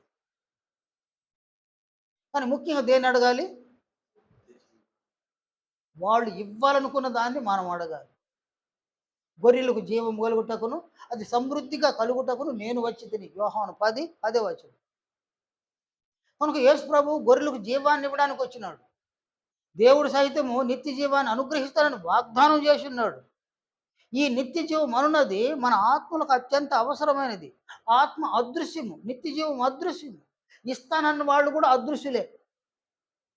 కానీ అదృశ్య దేవుని మనుషులు ఎరగడం వల్ల, ఆత్మను ఎరగడం వల్ల, జీవాన్ని ఎరగడం వల్ల, ఎరిగిందంత దృశ్యమైన శరీరాన్ని ఎరగడము. ఈ దృశ్యమైన వాటికి అవసరమైన వాటిని ఏ దేవుని దగ్గరికి వెళ్ళినా దృశ్యమైన వాటిని అడుక్కోవడం. అందులో పూర్తిగా శరీర సంబంధులుగా ఉన్నారు, ఆత్మ సంబంధులుగా లేరు. అనేక చెడ్డ మాటలే మాట్లాడుతున్నారు, అనేక చెడ్డ క్రియలు చేస్తున్నారు, దుష్క్రియలు చేస్తున్నారు, చీకటి క్రియలు చేస్తున్నారు. అందులో పూర్తిగా ఏ స్థితిలో ఉన్నారు వాళ్ళు? చీకటి అనేటువంటి ఒక స్థితిలో ఉన్నారు. సాతానునికి రాజ్యం ఎలాంటి రాజ్యము? అంధకార సంబంధమైన రాజ్యం అది. వాళ్ళది ఒక చీకటి రాజ్యం అన్నమాట. ఆ రాజ్యములో మనుషులు పుడతా ఉన్నారు. పుట్టేది ఎక్కడ పుడుతున్నారు నాయన? చీకట్లోనే పుడుతున్నారు. ఎదిగేది ఎక్కడ ఎదుగుతున్నారు? చీకట్లోనే ఎదుగుతున్నారు. చీకటి అంటే ఏంది? చెడ్డ మాటలు, చెడ్డ క్రియలు, దుష్క్రియలు. ఈ దుష్క్రియలలో, ఈ చెడ్డ మాటలలో, చెడ్డ క్రియల్లోనే పెరుగుతూ ఉన్నారు. పెరిగి దేని నేర్చుకుంటా ఉన్నారు? చీకటి సంబంధమని ఈ క్రియలు నేర్చుకుంటా ఉన్నారు. వాళ్ళు ఎక్కడున్నారు? పూర్తిగా చీకట్లోనే ఉన్నారు. ఎప్పటి వరకు చీకట్లో ఉన్నారు? మరణించేంత వరకు చీకట్లో ఉన్నారు. చనిపోయే దినానికి ఎక్కడికి వెళ్తారు నేను వాళ్ళు? చూడండి సాతానుడు ఎంత టెక్నిక్గా మనుషులను చీకట్లో పెట్టేసి.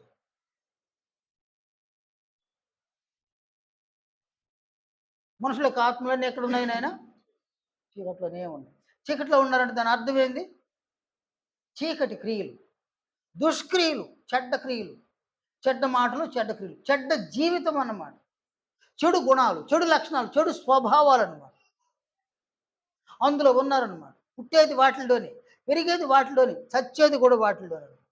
అందులో ప్రభు అంటాడు మత్తయి 15వ అధ్యాయం 14వ వచనం, వారు గుడ్డివారు, గుడ్డివారయ్యుండి గుడ్డివారికి త్రోవ చూపువారు, గుడ్డివారికి త్రోవ చూపిన యెడల వారిద్దరిని వీళ్ళు ఎక్కడ పడతారు? గుంట్లో పడతారు. గుంట అంటే ఏంది నాయన? నరకం అన్నమాట. ఎవరిని ఉద్దేశించి చెప్పినాడు ఆయన? శాస్త్రులను పరిచయులను ఉద్దేశించి చెప్పినాడు. ఎవరు శాస్త్రులు పరిచయులు? ధర్మశాస్త్రాన్ని బోధించేవాళ్ళు. ధర్మశాస్త్రాన్ని బోధించేవాళ్ళు గుడ్డివారైతే మరి ఈ లోకంలో ఉన్న వాళ్ళంతా ఇంకెటువంటి వాళ్ళు నాయన? ధర్మశాస్త్రాన్ని బోధించే వాళ్ళే గుడ్డివారైతే. చూడండి మత్తయి సువార్తలో యేసు ప్రభువు యూదులతో ఇలా మాట్లాడతాడు. ఈ శాస్త్రుల పరిచయులతో ఆయన ఇలా మాట్లాడతాడు అనమాట. మత్తయి 23వ అధ్యాయం 16వ వచనంలో, అయ్యో అంధులైన మార్గదర్శకులారా. ఏమన్నాడు ఆయన? అంధులైన మార్గదర్శకులారా. దాని అర్థం ఏంది? మార్గదర్శకులు అంటే దారి చూపించేవాళ్ళు కదా. ఏనైనా మనం బస్సు ఎక్కినాం చెన్నై పోవాలని, బస్సులో కూర్చున్నాం. మనం ఒక డ్రైవర్ తడవలు ఆడుకుంటూ వచ్చి డ్రైవర్ సీట్లో కూర్చుంటే ఏం చేస్తాం?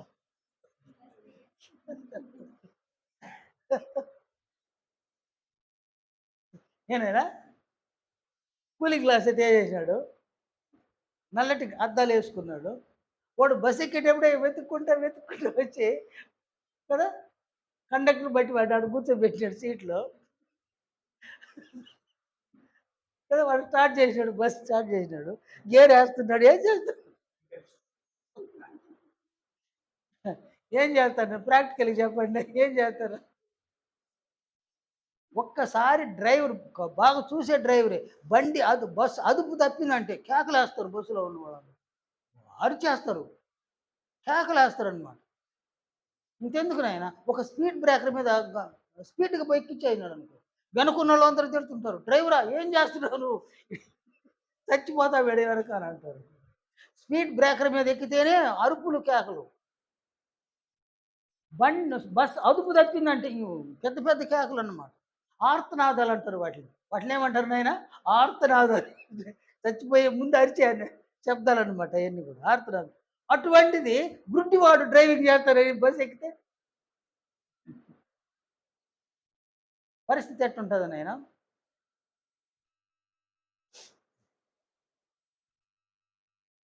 ఆ బస్సులో మళ్ళీ ప్రయాణం చేస్తారు. ప్రయాణికులందరూ కండక్టర్ అటు ఆపియా, బస్సు ఆపియా. మేము లేటుగా పోయిన పర్వాలేదు, వేరే బస్సులో పోతాం, దిగేస్తాం అన్నమాట. గుడ్డితనం అనేది మనకు అంత క్షేమకరం కాదన్నమాట. కనుక ఎవరైతే లోకములో దేవుని నమ్మడం లేదో, దేవుని పట్ల విశ్వాసం లేదో, అలాంటి అవిశ్వాసుల మనోనేత్రాలకు సాతానుడు ఏం కలుగు చేస్తున్నాడు ఆయన? గుడ్డితనం కలుగు చేస్తున్నాడు. అందువలన వారందరూ గుడ్డివారిగానే ఉన్నారు. గుడ్డితనం అనగా చీకటి, వారి కన్నులకు చీకటి గమ్మింది. చీకటి క్రియలు చేస్తున్నారు. అంధకార క్రియలలో వారు పాలివారైపోతున్నారన్నమాట. అంధకార క్రియలు అనగా చెడ్డ క్రియలు అన్నమాట. యోహాను 3వ అధ్యాయము 19వ వచనంలో అక్కడ సెలవు ఇవ్వబడినటువంటి ఆ మాటలు చూడండి. యోహాను 3వ అధ్యాయం 19వ వచనంలో, వెలుగు లోకములోనికి వచ్చెను గాని తమ క్రియలు చెడ్డవైనందున మనుషులు వెలుగును ప్రేమింపక చీకటినే ప్రేమించిరి. అంటే వెలుగు అంటే ఏంది నాయనడా? ప్రభువు వచ్చినాడు. వెలుగు లోకంలోనికి వచ్చినాడు. ప్రభువు లోకంలోకి వచ్చినాడు. కానీ మనుషులు యేసు ప్రభువుని ఏం చేసినారు? ద్వేషించినారు. యేసు ప్రభువుని ద్వేషించడానికి గల కారణం ఏంది? వాళ్ళ క్రియలు చెడ్డవన్నమాట. యూదులు చేస్తూ ఉన్న క్రియలు చెడ్డవి. అందువలన శాస్త్రులను పరిశీలన సైతం యేసు ప్రభువు ఏమన్నాడు? అయ్యో అందులైన మార్గదర్శకులారా అన్నాడు. అంటే శాస్త్రులు పరిచయలే గుడ్డి వాళ్ళైతే వాళ్ళ దగ్గర ధర్మశాస్త్రాన్ని వినేవాళ్ళందరూ కూడా ఎవరు? గుడ్డివారు అన్నమాట. అంటే వారిని గుడ్డివారు అని చెప్పగా అది సత్యమా అసత్యమా? సత్యమై ఉండగా వారేం చేసినారు? సత్యాన్ని స్వీకరించలే వాళ్ళు. ఆయన ఏం చేసినారు? ఆయనను ద్వేషించినారు. 20వ వచనంలో చూడండి, ఆయన ఏమన్నాడు? దుష్కార్యము చేయ ప్రతివాడు వెలుగును ద్వేషించును.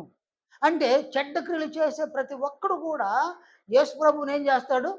ద్వేషించేస్తాడు. చాలామంది క్రైస్తవులే చాలామంది, కానీ క్రీస్తులా మేము జీవించలేము అని అంటారు. నేను ఒక దగ్గర వాక్యం చెప్తున్నాను. చాలామంది సేవకులుగా కూర్చున్నారట, 70 మందికి పైన. నేను అక్కడ ఏం చెప్తున్నానంటే, క్రీస్తు మనకు నేర్పించిన ఈ జీవితాన్ని మనం జీవించాలి అని నేర్పిస్తున్నాను నేను. నా ప్రసంగం అయింది, కూర్చున్నాను. ఒక సేవకుడు వచ్చి నా పక్కన కూర్చున్నాడు. సార్ అది ఎట్ట సార్, యేసు ప్రభువు జీవించినట్లు మనం ఏడ జీవించగలుగుతాం సార్ అంటే.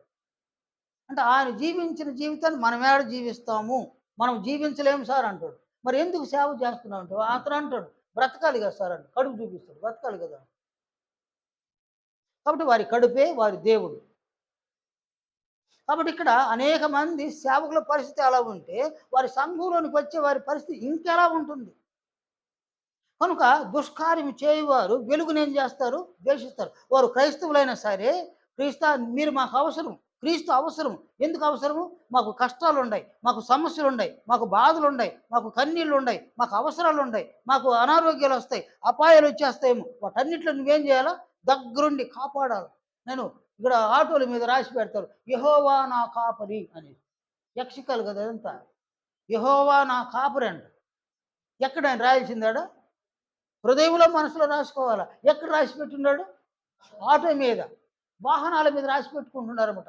యెహోవా నా కాపరి అంటే దాని అర్థమైంది, మార్గం మధ్యలో యాక్సిడెంట్ అవ్వకుండా ఆయన నన్ను కాపాడుతాడు అదన్నమాట. కాబట్టి ఆ లేఖనాన్ని కూడా దేనికోసం ఉపయోగించుకుంటున్నారు? శరీర సంబంధం ఉపయోగిస్తూ ఉంటారు. కాబట్టి వాళ్ళు అనేక మంది క్రైస్తవులున్నా ఆయన పట్ల ఏం కలిగి ఉండడం లేదు?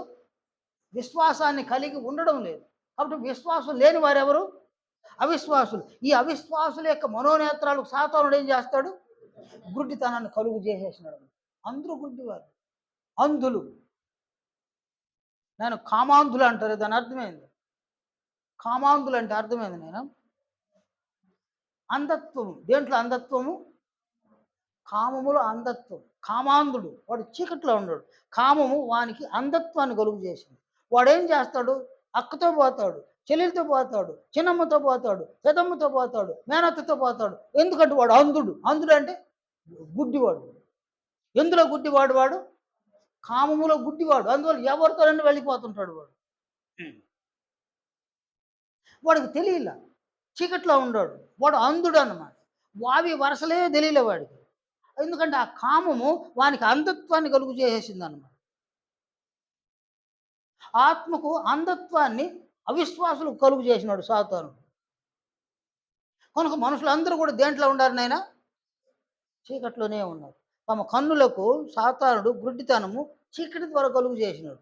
అది నిజంగా గుడ్డి అయిపోయి ఉంటే, మనోనేత్రాలు గుడ్డి అయిపోయి ఉంటే అది బాగుపరచడానికి ఎవరికి సాధ్యం నాయన? అది ఎవరికి సాధ్యం? అవి బాగున్నాయి, కానీ సాతానుడు ఏం చేసినాడు? చీకటిని తీసుకొచ్చి పెట్టేసి కన్నులకు మనోనేత్రాలకు ఏం కలుగు చేసినాడు? గుడ్డితనం కలుగు చేసి. చీకటి తొలగిపోతే మనోనేత్రాలు మళ్ళీ స్పష్టంగా చూస్తాయి. కనుక ఇక్కడ ఒక వ్యక్తి వెలుగు లోకంలోనికి ప్రవేశించింది.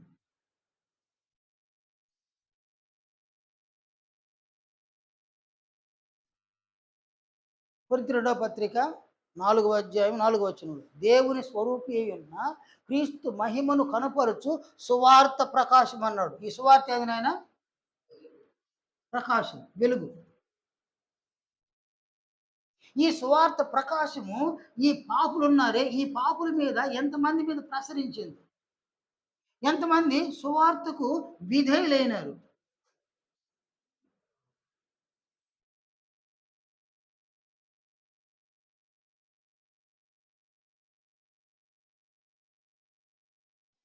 ఎంతమంది సువార్తకు విధేయులైనారు? ఈ విధేయులైన వారందరూ కూడా ఎక్కడికి వస్తున్నారు నాయన?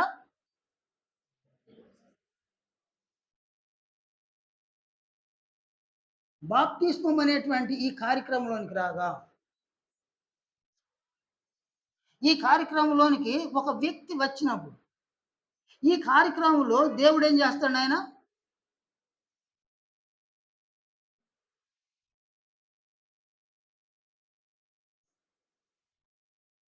మనోనేత్రాలు వెలిగింపు చేస్తాడు.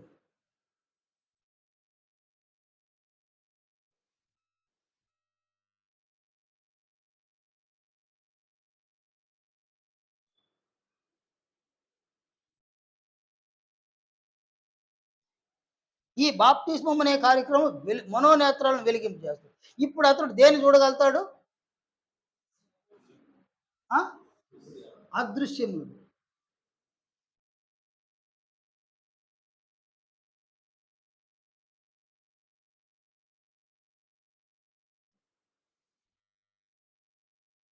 అదృశ్యాలను చూడగలుగుతారన్నమాట. అదృశ్యాలు ఏంటిది నాయన? తన ఆత్మ అదృశ్యం, ఆత్మకు కావాల్సిన జీవం అదృశ్యం, ప్రభువు అదృశ్యం, దేవుడు అదృశ్యం, పరిశుద్ధాత్ముడు అదృశ్యం, పరలోకం అదృశ్యం. ఈ అదృశ్యాలన్నింటినీ కూడా చూడగలుగుతారు. అదృశ్యములను చూస్తే అదృశ్యములు ఎలాంటివి? నిత్యములు అన్నమాట. ఈ నిత్యమైన వాటిని ఏం చేస్తారు నాయన? కావాలి అని ఎవరిని అర్థిస్తారు? తండ్రి అయిన దేవుణ్ణి అర్థిస్తారన్నమాట. నాకు నిత్య జీవాన్ని అనుగ్రహించు ప్రభువా, తండ్రి నాకు నిత్య జీవాన్ని అనుగ్రహించు. ఇందువలన మనోనేత్రాలు వెలిగింపబడి, ఈ మనోనేత్రాలు వెలిగింపబడితే ఏమేమి చూడగలరు చూడండి ఆయన. ఎఫెసీ 1వ అధ్యాయము 17 నుంచి 19 వచ్చిన వరకు అక్కడ ఒక 2-3 విషయాలు చెప్పినాడు ఆయన. మరియు మీ మనోనేత్రములు వెలిగింపబడినందున ఆయన మిమ్మును పిలిచిన పిలుపు వలనైన నిరీక్షణ ఎట్టిదో. అంటే ఒక మనిషిని, ఒక ఆత్మను దేవుడు బాప్తిస్మం సువార్త ద్వారా సంఘములోనికి పిలుస్తాడు. పిలుపు వలనైన నిరీక్షణ ఎట్టిదో అని అంటాడు. దేవుడు ఎందుకు పిలుస్తాడు? తిమోతికి రాసిన తెస్సలోనికీయులకు రాసిన రెండవ పత్రిక 2వ అధ్యాయము 14వ వచనంలో, మీరు ఇలాగున రక్షింపబడి మన ప్రభువు అయిన యేసుక్రీస్తు యొక్క మహిమను పొందవలెనని ఆయన మా సువార్త వలన మిమ్మును పిలిచెను. అంటే దేవుడు ఎందుకు పిలుస్తున్నాడు? ప్రభువు యొక్క మహిమను పొందడానికి, క్రీస్తు మహిమను పొందడానికి సువార్త ద్వారా సంఘంలోనికి పిలుస్తున్నాడు ఆయన.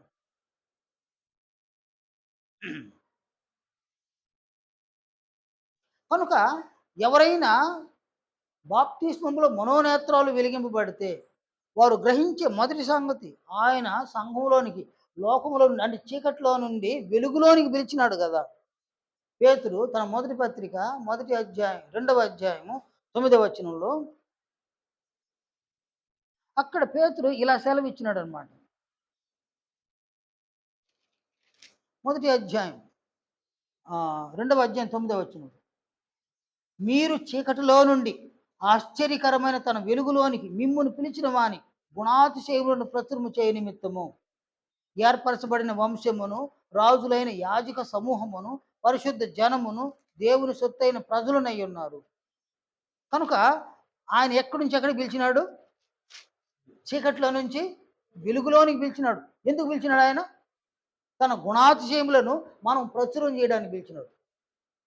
ఆయన గుణాతిశయాలను మనం పొందడానికి పిలిచినాడు అన్నమాట. కనుక ప్రభువు యొక్క మహిమను మనము పొందడానికి ఆయన సంఘంలోనికి మనం పిలిచినాడు. ఆ పిలుపు వలనైన నిరీక్షణ ఎట్టిదో అది ఎవరికి తెలుస్తుంది? మనోనేత్రాలు ఎవరికైతే వెలిగింపబడిందో వారికి మాత్రమే తెలుస్తుంది అన్నమాట. మరెవరికి తెలియదు నాయన.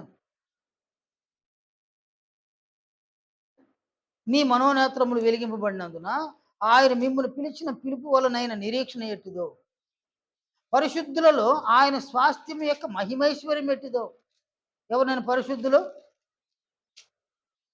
పరిశుద్ధులలో ఆయన స్వాస్థ్యం యొక్క మహిమైశ్వర్యం ఎట్టిదో. దేవుని యొక్క స్వాస్థ్యమైంది నాయన. దేవుని స్వాస్థ్యమైంది.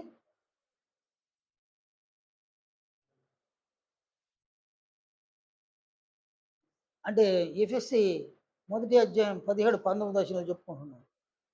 ఆయన మిమ్మల్ని పిలిచిన పిలుపు వల్ల నిరీక్షణ ఎట్టిదో, నెంబర్ 1. నెంబర్ 2, పరిశుద్ధులలో ఆయన స్వాస్థ్యం యొక్క మహిమైశ్వర్యం ఎట్టిదో అన్నాడు. దేవుని యొక్క ఐశ్వర్యం ఏంది? దేవుని యొక్క ఐశ్వర్యం ఏంది నాయన? అది ఎక్కడుంది? అక్కడే చూడండి నాయన. పరిశుద్ధులలో ఆయన స్వాస్థ్యం యొక్క మహిమైశ్వర్యం ఎట్టిదో ఎక్కడుంది? అది పరిశుద్ధులలో ఉంది. ఎవరు పరిశుద్ధులు?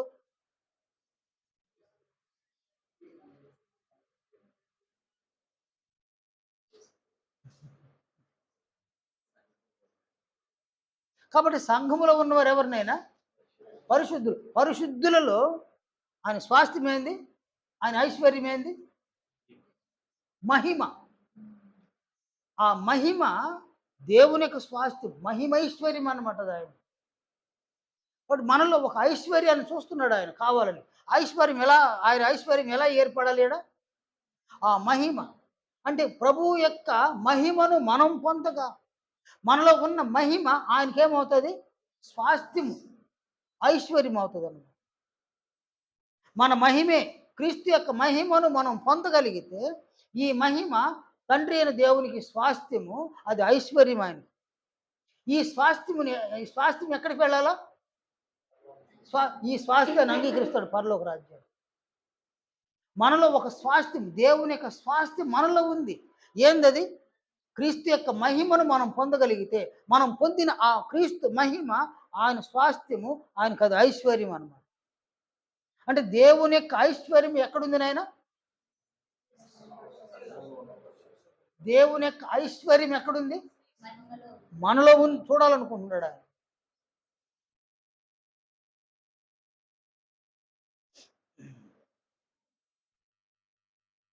దేవుని యొక్క స్వాస్థ్యాన్ని ఎక్కడ చూడాలనుకుంటాడు ఆయన? మనలోనే చూడాలనుకుంటాడు. ఆయన స్వాస్థ్యం మనలో. ఆయన స్వాస్థ్యం ఏంటంటే క్రీస్తు యొక్క మహిమను మనం పొందగలిగితే ఇది ఆయన స్వాస్థ్యం, అది మహిమ, ఐశ్వర్యం. ఆయన ఒక ఐశ్వర్యాన్ని మనలో నుంచి చూడాలంటున్నాడు, కోరుకుంటా ఉన్నాడు దేవుడు. ఒక స్వాస్థ్యాన్ని మనలోనే చూడాలనుకుంటున్నాడు ఆయన. కనుక మనం దేవుని యొక్క ఐశ్వర్యం కావాలి.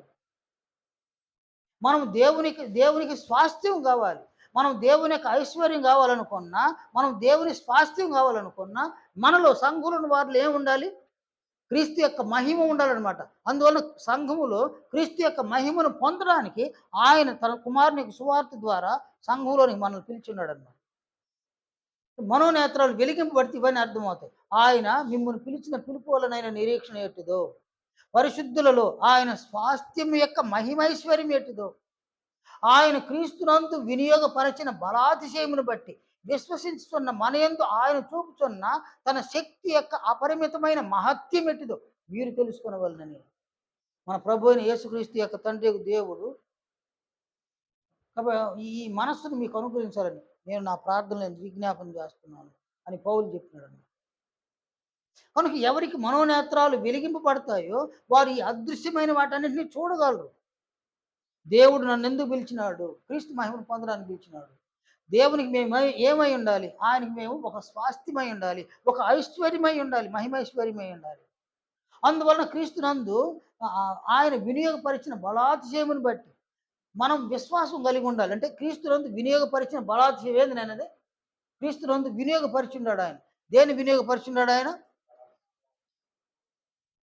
అనేక ఆత్మ సంబంధమైన ఆశీర్వాదములను ఆయన క్రీస్తునందు అనుగ్రహించున్నాడు. ఎఫెసీ 1 అధ్యాయము 3 వచనాన్ని చూడండి.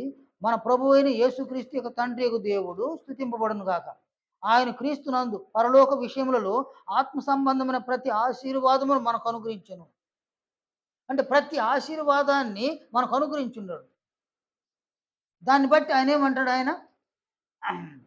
ఆయన క్రీస్తునందు వినియోగపరిచిన బలాతిశయమును బట్టి, అంటే సంఘములో ఆయన ఉంచిన ఆత్మ సంబంధమైన ఆశీర్వాదములను బట్టి విశ్వసించే మనయందు ఆయన చూపుతున్న తన శక్తి యొక్క అపరిమితమైన మహత్యం ఎట్టిదో మనం తెలుసుకోవాలి అని అక్కడ. ఇవన్నీ ఎవరు తెలుసుకోగలుగుతారంటే మనోనేత్రాలు వెలిగింపబడిన వారు తెలుసుకోవాలి. చూడండి, ఆయన బాప్తిస్మం పొందినారు.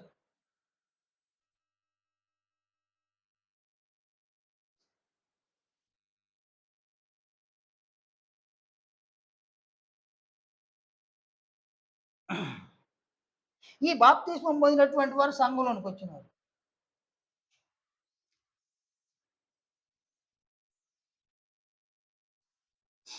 వీరు ఇక్కడ క్రీస్తు మహిమను సాధించాలి.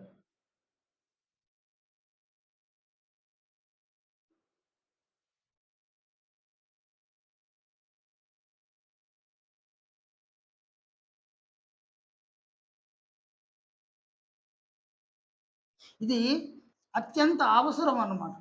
సంఘములు క్రీస్తు మహిమను పొందాలి. క్రీస్తు మహిమను పొందిన వారు దేవుని స్వాస్థ్యం. వీరే క్రీస్తు మహిమను పొందిన వారు దేవుని స్వాస్థ్యం అన్నమాట.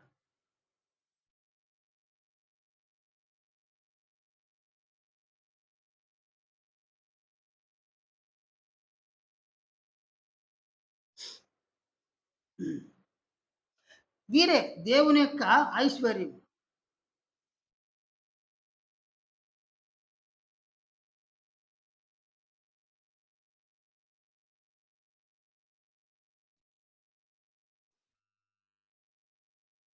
సంఘములోనికి వచ్చిన తర్వాత దేవుని స్వాస్థ్యం కావాలి, దేవుని ఐశ్వర్యం కావాలి. వాళ్ళు ఎవరంటే క్రీస్తు మహిమను పొందిన వారు. క్రీస్తు యొక్క మహిమను మనం కలిగి ఉంటే మనం దేవుని యొక్క స్వాస్థ్యము, దేవుని యొక్క ఐశ్వర్యము. కానీ సంఘములో సహితము సాతానుడు ఏం చేస్తాడంటే ఇక్కడ సహితము అతడు గుడ్డితనాన్ని కలుగు చేస్తాడు.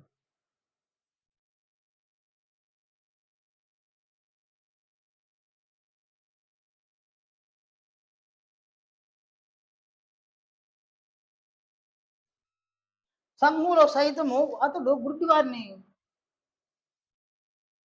కలుగు చేస్తాడు సాతాను.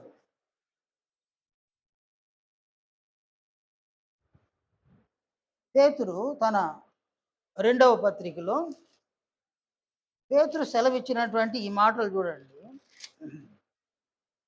1 అధ్యాయము 9వ వచనం. ఆయన ఇలా సెలవిచ్చినాడు. ఇవి ఎవనికి లేకపోవును. వాడు తన పూర్వ పాపములకు శుద్ధి కలిగిన సంగతి మరిచిపోయి గ్రుడ్డివాడును, దూరదృష్టి లేని వాడునగును. అంటే సంఘంలోనికి వచ్చిన వారిని కూడా సాతానుడు గ్రుడ్డివారిగా చేసేసేటువంటి ఒక పరిస్థితి అయితే ఒకటుందన్నమాట. ఎందుకంటే వాడు ఎవరిని మృంగుదునా అని వెతుకుతూ తిరుగుతా ఉన్నాడు. పేతురు మొదటి పత్రిక 5వ అధ్యాయము 8వ వచనం. నిబ్రమైన బుద్ధి గలవారై మెలకువగా ఉండుడి. మీ విరోధి అయిన అపవాది గర్జించు సింహము వలె ఎవరిని మృంగుదునా అని వెతుకుచూ తిరుగుతున్నాడు. కనుక సంఘములో ఎవరిని మృంగేయాలని చూస్తున్నాడు సాతాను. అతడు ఎవరిని మృంగుతాడో వాళ్ళేమైపోతారు నాయన? గుడ్డివారు అయిపోతారు. గుడ్డివారు అంటే ఎవరు నాయన? గుడ్డివారు అంటే ఎవరు? చీకట్లో ఉన్నవారు. చీకట్లో ఉన్నవారంటే ఎవరు? ఆ? చీకటి క్రియలు, చెడ్డ క్రియలు, దుష్క్రియలు చేసేవారు, దుర్భాషను మాట్లాడేవాడు. అది ఎక్కడ జరుగుతుంది? సంఘంలోనికి వచ్చిన తర్వాత కూడా ఆ దుర్భాషలు, దుష్క్రియలు చేస్తూనే ఉంటారన్నమాట. సంఘంలో వచ్చిన తర్వాత కూడా ఇలా చేస్తారు. వీళ్ళు దేవుని యొక్క ప్రభువు యొక్క మహిమలో ఉన్న గుణలక్షణ స్వభావాలని ఆత్మకు పొందరన్నమాట. పేతురు 2వ పత్రిక ఈ మొదటి అధ్యాయము 5వ వచనం నుండి 7వ వచనం వరకు చూడండి. ఇదేమన్నాడంటే ఈయన 4వ వచనం నుంచి చదువుతున్నాను. ఆ మహిమ గుణాతిశయములను బట్టి ఆయన మనకు అమూల్యములను అత్యధికములనైన వాగ్దానములను అనుగ్రహించి ఉన్నాడు. దురాశను అనుసరించడం వలన లోకమందున్న భ్రష్టత్వమును ఈ వాగ్దానముల మూలముగా మీరు తప్పించుకొని దేవ స్వభావమునందు పాలువారుగునట్లు వాటిని అనుగ్రహించును. దేంట్లో పాలువారు కావాలి మనము? దేవ స్వభావంలో పాలువారు కావాలి. ఏంటి దేవ స్వభావం అంటే 5వ వచనం నుండి 7వ వచనం వరకు.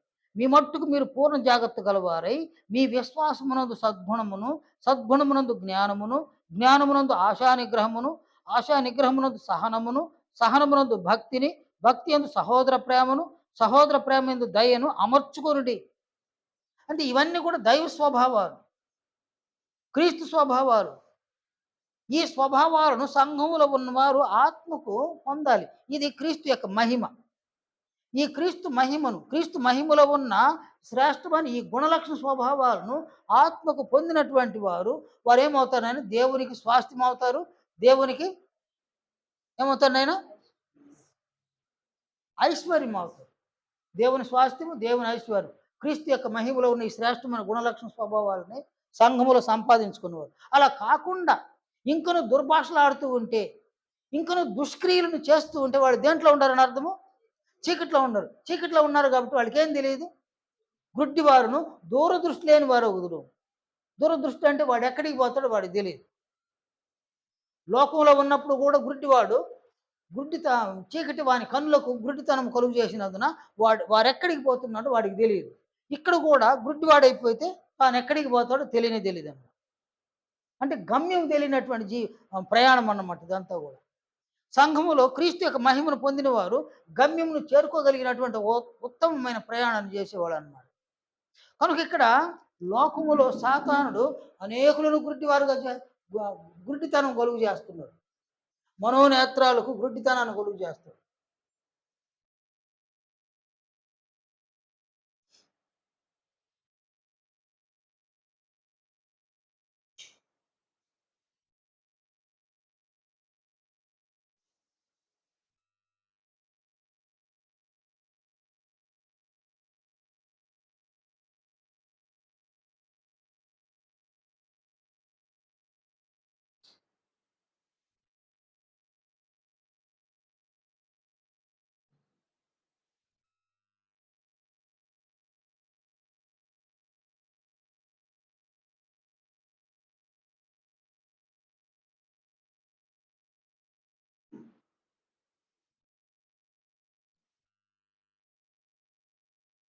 దీన్ని రాసుకోండి.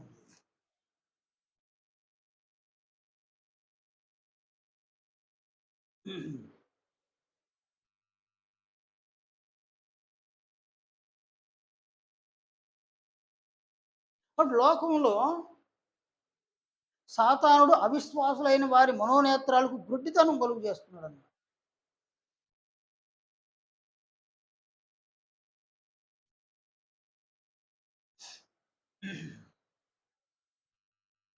అందువల్ల వారు జీవితకాలం అంతా వారు చీకట్లోనే జీవిస్తారు. గమ్యం తెలియనటువంటి ఒక ప్రయాణం వారి జీవితం వల్ల కొనసాగిస్తారు.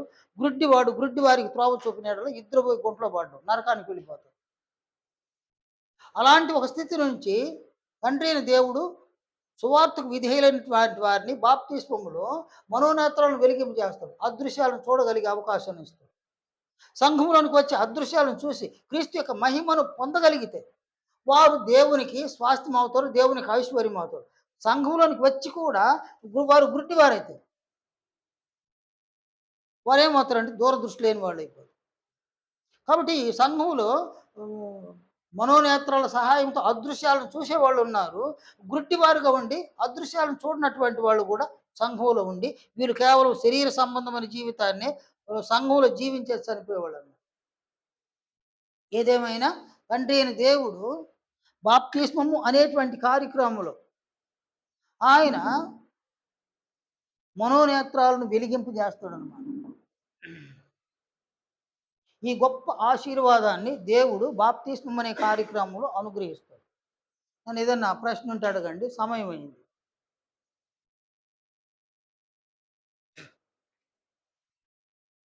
మళ్ళీ మనం వచ్చే శుక్రవారం కలుసుకుందాము. వీలైతే ఆ రోజు కూడా ఈ మనోనేత్రాలను దేవుడు వెలిగింపు చేస్తాడు కదా బాప్తిస్మంలో, ఆ సంగతులు మళ్ళీ మనం చూద్దాం.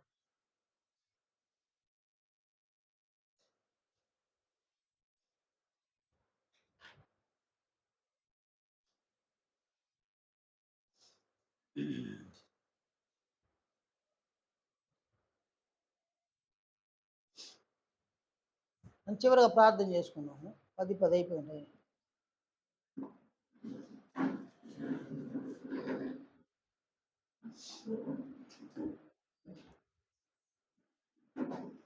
మహోపకారివైన మా తండ్రి, మహామహిమ కలిగినటువంటి మా నాయన, ఈ దినములోనూ మీ సముఖములోనికి మమ్మల్ని అంగీకరించి అమూల్యమైనటువంటి మీ కుమారునికి సువార్తను వినేటువంటి నేర్చుకునేటువంటి గొప్ప భాగ్యమును మాకు దయచేసినందుల కొరకు తండ్రి మీకు స్తుతులు స్తోత్రములు చెల్లిస్తున్నాము. తండ్రి,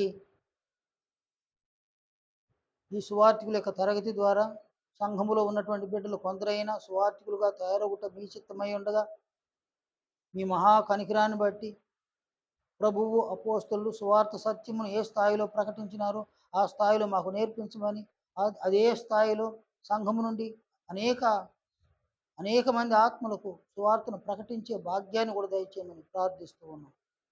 తండ్రి, సంఘములో ఉన్నటువంటి మేము మీ కుమారుని యొక్క మహిమను పొంది మీకు స్వాస్థ్యముగాను మీకు ఐశ్వర్యముగాను ఉండుటకు మరింత కనికరాన్ని చూపించమని ప్రార్థిస్తున్నాం.